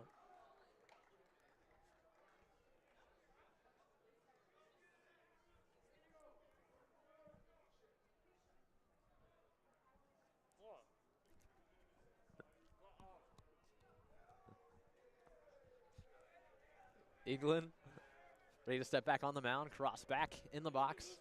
Still 2-2.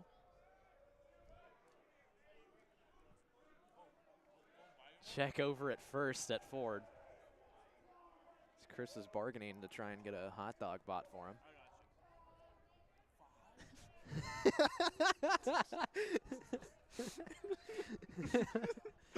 Five?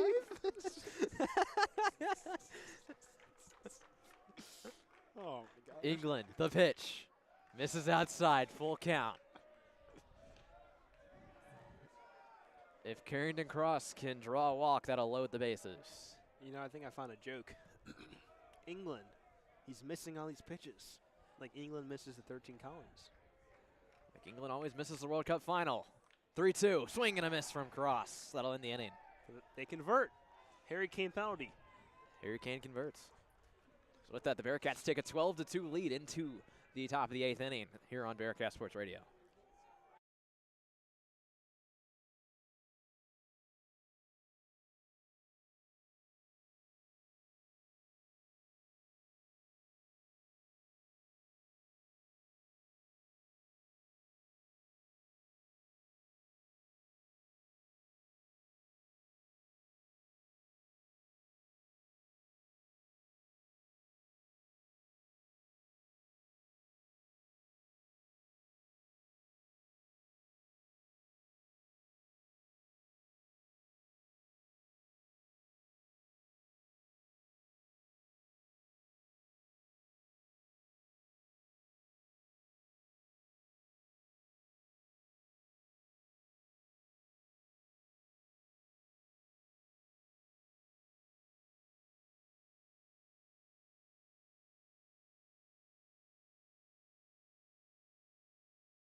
Welcome back here to UC Baseball Stadium. Cats up by 10 still. Now, the past 3 innings have been scoreless for both sides. Last action came back in the 4th inning. UC put up 4 runs, but breaking news coming from the NBA. Damian Lillard has developed a deep vein thrombosis in his right calf. He's out indefinitely. What is a deep vein thrombosis? A blood clot. Oh, very unfortunate. That is Dame Dollar. very interesting. That's the second blood clot injury we've seen from a star in the past couple months. Just it's a very unfortunate thing to Scary see. situation. Pitching for the Bearcats, number 13, Brandon Schuer, the redshirt senior from Portland, Michigan. Spent 5 years at Saginaw Valley State. Played in 158 games and owned a career batting average of .320 at the plate. Byram Hot, ground ball, second baseman. Fielded by Brooks, throw to first, out number 1. Now that's what we love to see. We First pitch swinging, quick ground out. I'm not going to complain if there's 6 more of those. I don't think anyone would. You know, I think that's something we should either see. It's cleared out around us as well. So here we have a substitution, the first one of the game, it looks like, coming from Louisville. Pitch hitting number 5, Kamal Neighbors, the senior from Carson, California. The left-handed hitter will come to the plate for the Cardinals. Will be pinch hitting for Alex Elisea. Takes first pitch strike. Schuer gets set on the mound. Looks, delivers. Outside for ball 1. That's going to be a long bus ride home if you're Louisville after sitting in the cold all night here. Having to go on a bus that's probably not the warmest. Hey, Miami and their dugouts, they have heaters. Their dugout. Really? On the ceiling, yes. One thing I noticed. I'm like, how lucky. Well, Kamal Neighbors spent 3 years at Long Beach City College, then transferred to CSU Northridge. Slashed .305 in 54 games last year. Ranked 2nd on the team in hits last year. Pops one up left side. Mitchell moving in on it. Makes the catch, out number 2. Interesting what they choose to do here pitching-wise for the Bearcats. Do you keep Shire in the game? Do you decide to pull someone in the 9th inning? You know, with such a big lead, usually in those situations you would think about Christian Mitchell in left field, potentially going to the bullpen after this inning. Highly doubt that they'd want to use him now. Another substitution. Looks like Michael Lippy at the plate. For the Cardinals, the 6'3 junior from Whitefish Bay, Wisconsin. Don't know where that's at, but played in 31 games last year, finishing with a .345 batting average. He was rated as the number 1 outfielder and the 4th overall player in Wisconsin by a perfect game. Quickly down 0-2 in the count. 2 outs. Top of the 8th. Cats up 12-2. Score hasn't changed in about, 75 minutes probably. Here comes the 0-2. Upstairs for ball 1. We've eclipsed the 3-hour mark officially. First pitch was at 6:05. We are at 9:19. And it's a discussion for another day, but baseball time needs to be enforced. He bought me a hot dog. Perfecto. Grazie. You get ketchup on my hot dog? Dude. Man, he's complaining about a free hot dog. You give me a naked hot dog, man? Come on. No, I'm playing. Hey, appreciate it. What's your name? Santi. Oh, you and Bearcats, right? Yeah, my boy. Santi, our marketing director, coming in clutch. And he's down. 3 outs here, top of the 8th. Listening to Cincinnati Baseball, Bearcat Sports Radio.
Hola, mi amigos. Welcome back to what? Hola, mis amigos. Bienvenido a UC Baseball Estadio. Bearcats as 12, Cardinals 2. Bearcats up by 10. On the mound, Brendan Crawford, the right-handed pitcher, freshman from Manchester, Kentucky. Went to Clay County High School. Comes in for a relief appearance against the Bearcats. Now, we were talking, Louisville electing not to have the run rule in play. They had to just be committed to getting all these pitchers in because we're seeing a lot of guys that haven't got much play this year. To see a guy like Crawford come in who hasn't had much appearances, get some time on the mound. Dan McDonald must have just wanted to see his entire arsenal. 6 more outs from Glory. Pinch hitting, Quentin Coates comes in for Cincinnati. The freshman from Olathe, Kansas. 2-time All-State honoree. Led Olathe South to a state championship as a senior in Kansas. Quickly down 0-2 in the count. One thing we noticed, they are cleaning up the stands right now here at UC Baseball Stadium. And we're in the bottom of the 8th, so plenty of game left to be played. It's 9:23 p.m. Temperatures are in the lower 40s. Coates sends a high fly ball, center field, moving back at the wall, drops for a base hit. Coates stops at second, stand-up double to lead off the bottom of the 8th. Nice hit by the freshman. Put that one in play. Beautifully well-struck ball, I mean.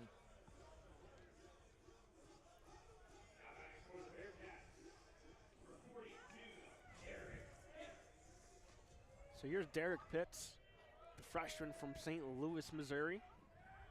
Coates at second. Pitts, the right-handed hitter, at the plate. Hace frío aquí mucho in Cincinnati. It's very cold here in Cincinnati, is what I just said.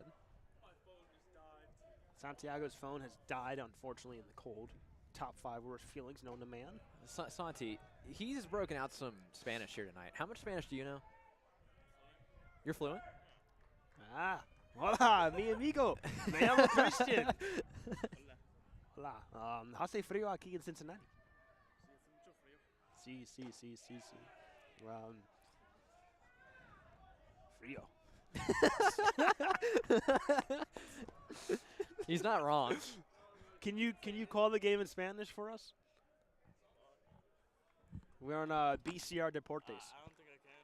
Wow. Okay. BCR Deportes. Okay. Strike 3. Pitch goes down and looking.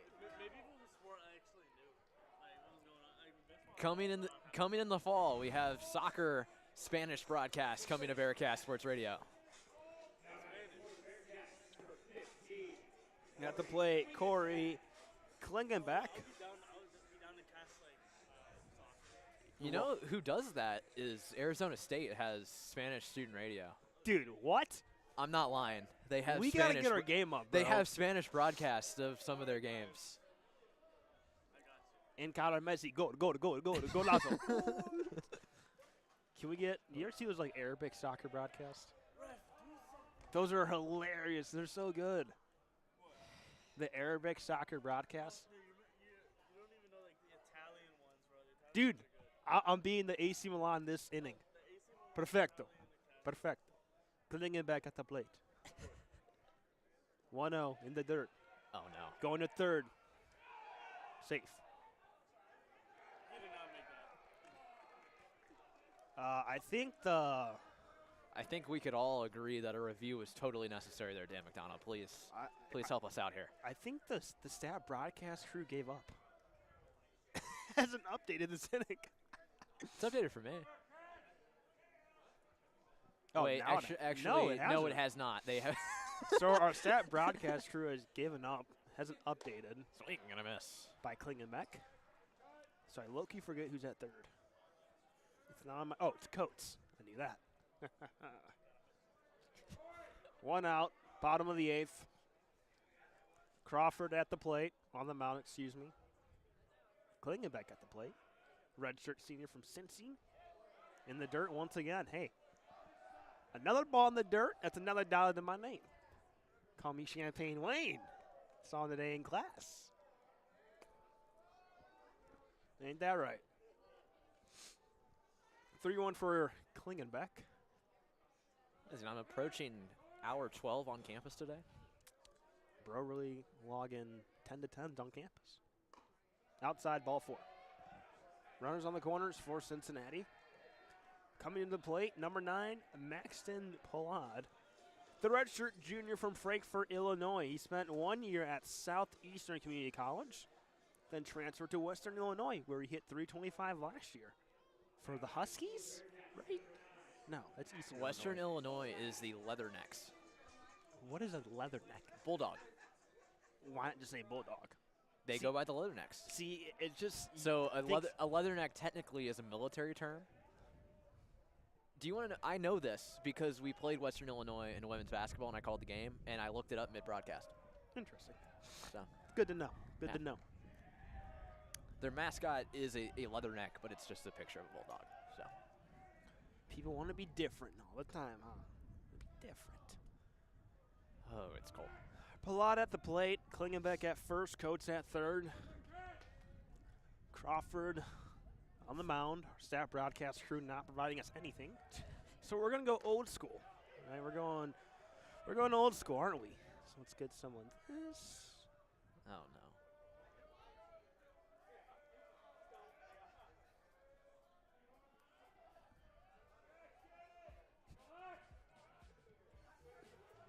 Two-0 count. The Palat.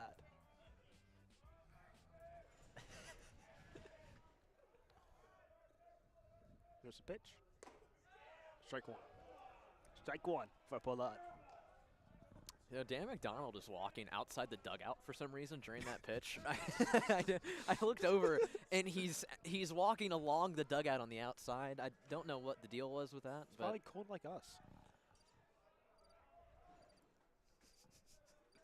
2-1. Swing and a miss.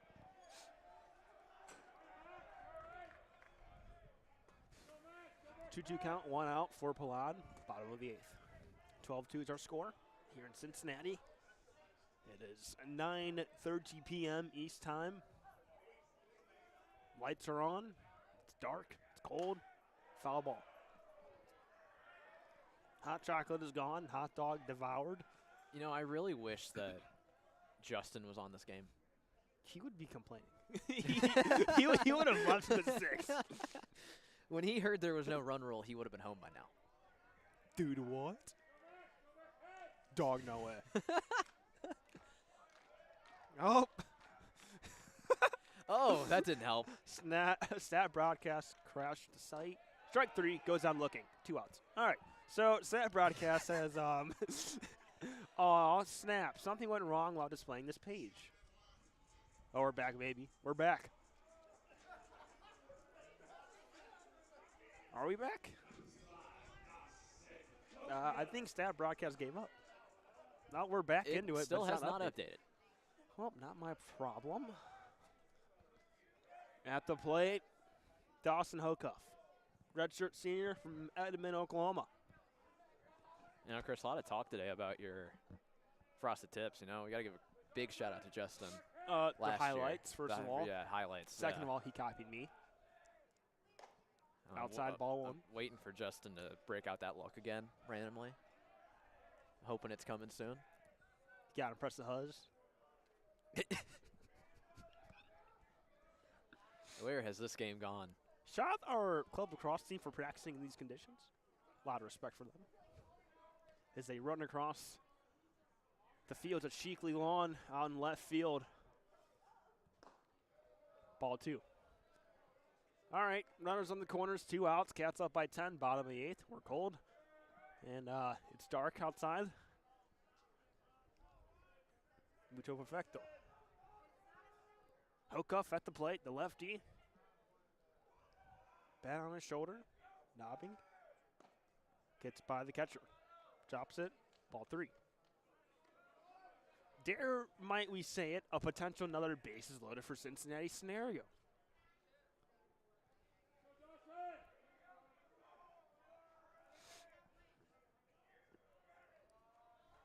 Hocuff awaits the 3-0. Delivers. Downstairs. Bases are loaded. 2 outs. Santi upset at the call. Me too. Here comes the man, Tommy O'Connor at the plate.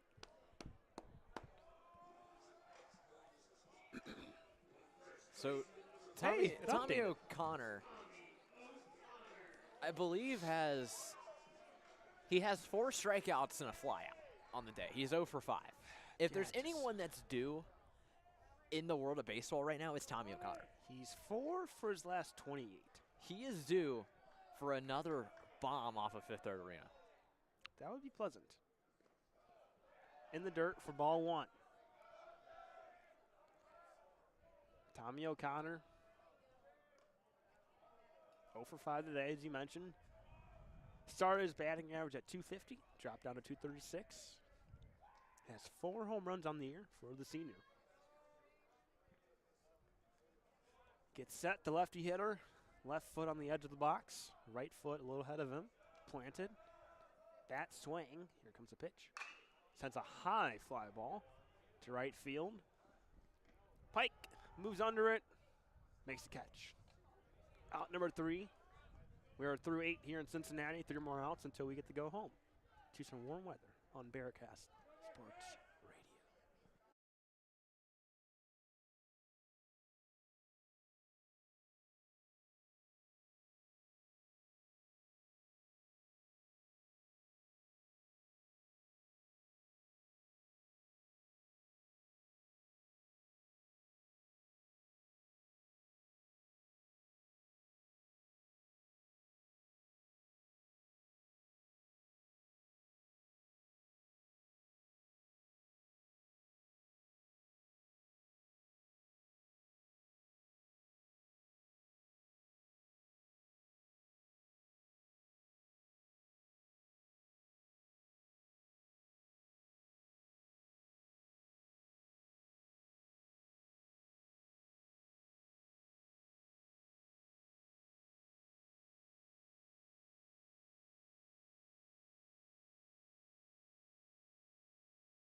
Top of the 9th inning, the Bearcats lead the Cardinals 12-2. The 191st meeting between these two schools, or 187th, depending on who you ask.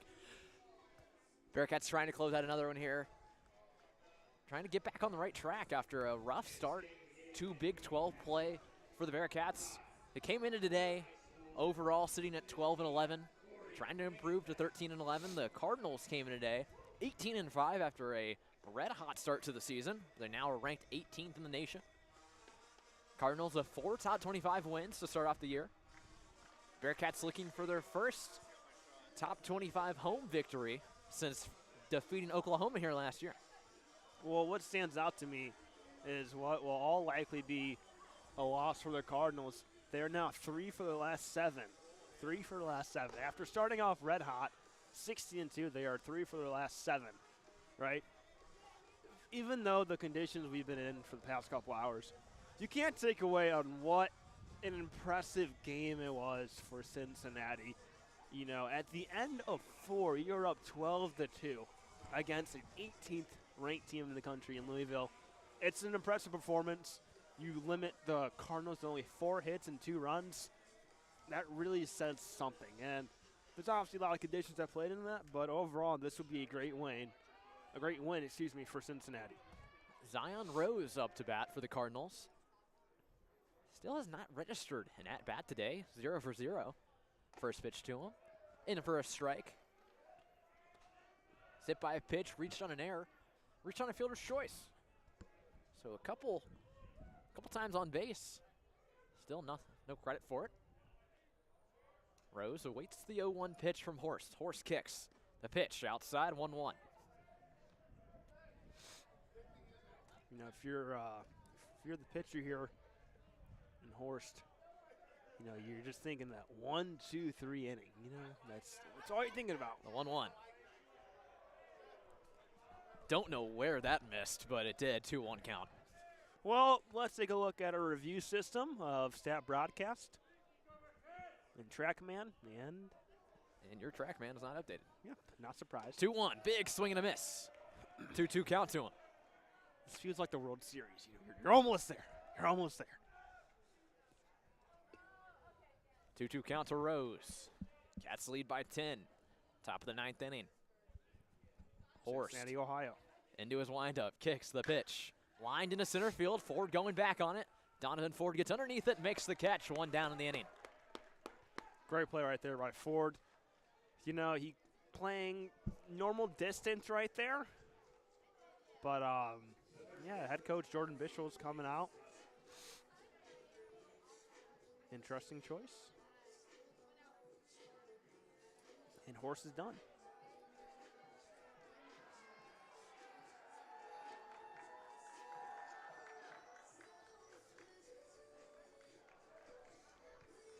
A new pitcher coming in for the Bearcats. I'm stunned. I'm actually stunned. Horst comes in and pitches to 1 batter. And Jordan Bischel makes a pitching change with a 10-run lead in the 9th inning. Well, there's definitely a reason behind this. There's a special reason behind I this. am stunned. Looking. Who is it? Can we get a number? Santi, who is it? Yeah, Santi, you see a number? 31 maybe? Adam Buzzkowski. 4-year letter winner at Carmel High School. You know, when someone says they're from Indianapolis, it's always Fishers or Carmel. You get the same stuff? Shout out KC. See what I'm talking about? Butchkowski. Buzzkowski, right? Butchkowski. Butchkowski. 6'2", 205. Heard the Bearcats need a shooting guard. Ain't that right? Shout out Dan Skillings. You know, I saw some news today in the portal. Ariel Jackson's in the portal. Ain't that something, huh? Ariel Jackson, the former star point guard for the Bearcats, will not return next year. Butchkowski warms up on the mound. Cats still lead by 10. Cold, wet night. You know, they always ask, can you do it on a cold, wet night in Stoke? The Bearcats could do it on a cold, wet night in Cincinnati tonight.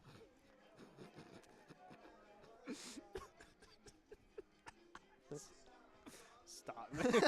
Stop, man. Dude, no, we're not doing this. We're not doing this. We're not doing this. Santi, what do you think of that one, though? You know, they always say you can do it on a cold, wet night in Stoke. The Bearcats did it on a cold, wet night in Cincinnati tonight. Yeah, that's what I'm saying, bro. Yeah, go in that, take off the headset, buddy. When Messi was calling, like 2 weeks ago, he was like, Santi's yapping. Oh, this game, it's dragging along. We're 3.5 hours in.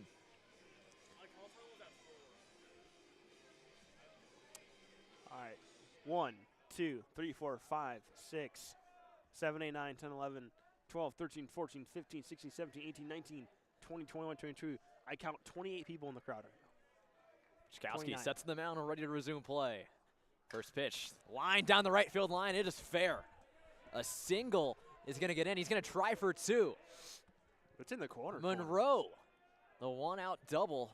The Cardinals are not done yet. No, they aren't done. They're not going down without a fight. In a real fight. It's, you know, it's a nice, it's an oppo hit. That's pretty good. Down the right field line. Gets all the way in the deep corner. I mean, you got to give Trevor credit. Another pinch hitter coming for the Cardinals. Ethan Edinger? Edinger, is that how it's? Well, they make pronunciation guides. Edinger. Edinger. Ethan Edinger. Troy, Missouri. Runner on second for the Cards. They try to add on and take away at this Bearcat lead. Chkowski looks at second. The pitch outside, ball 1.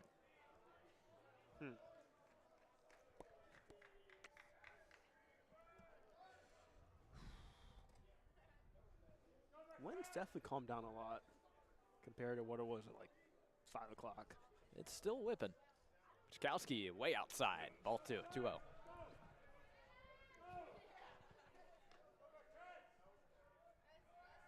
You play blitzball? It's more of a swerve ball guy myself. Yeah, okay, buddy. Chkowski on the mound sets. The pitch. Low for a ball, 3-0 count. Excuse me? That's a strike. That's a strike. Said it was low for a ball. 3-0 count, 1 out. Runner on second. Chkowski looks behind him. The pitch. There's your strike, 3-1. Paints the outside corner. 2 more of those, baby.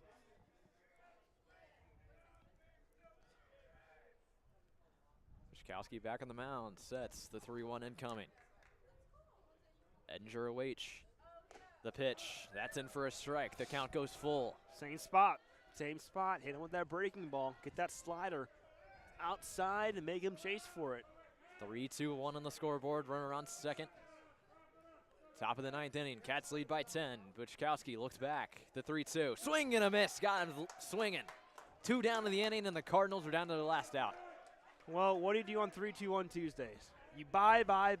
He bought in on that breaking ball. Right? Just swung right through it. 3-2-1 Tuesday. Oh, my God. Look at all those hot dogs. He's a whole tray of them. Is he walking out of here? Dude, they're offering free hot dogs. The only thing you have on your mind right now are free hot dogs.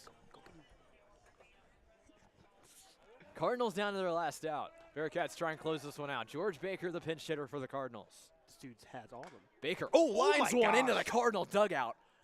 Oh, my God. The left-hander with the complete pull. That was... Seriously, how did no one get hit right there?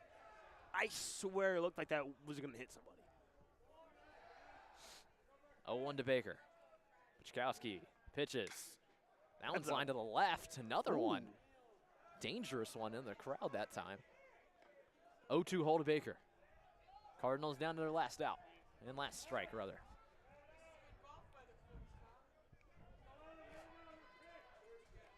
(0-2 count. 2 outs. Runner on second. Chkowski ready to deliver to Baker. The pitch. Fastball up. It's all right. It's all right. 1-2.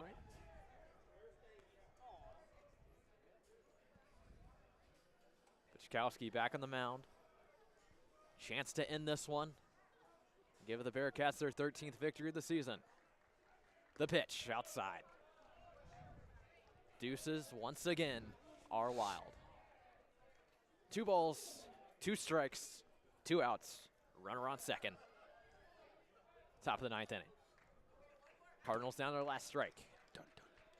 Butchkowski looks back at second. The pitch. Swing and a miss, and that'll do it. This one belongs to the Bearcats as they win 12-2, defeating the 18th ranked Louisville Cardinals. We did it. We did it! They win it on a cold, wet night in Cincinnati.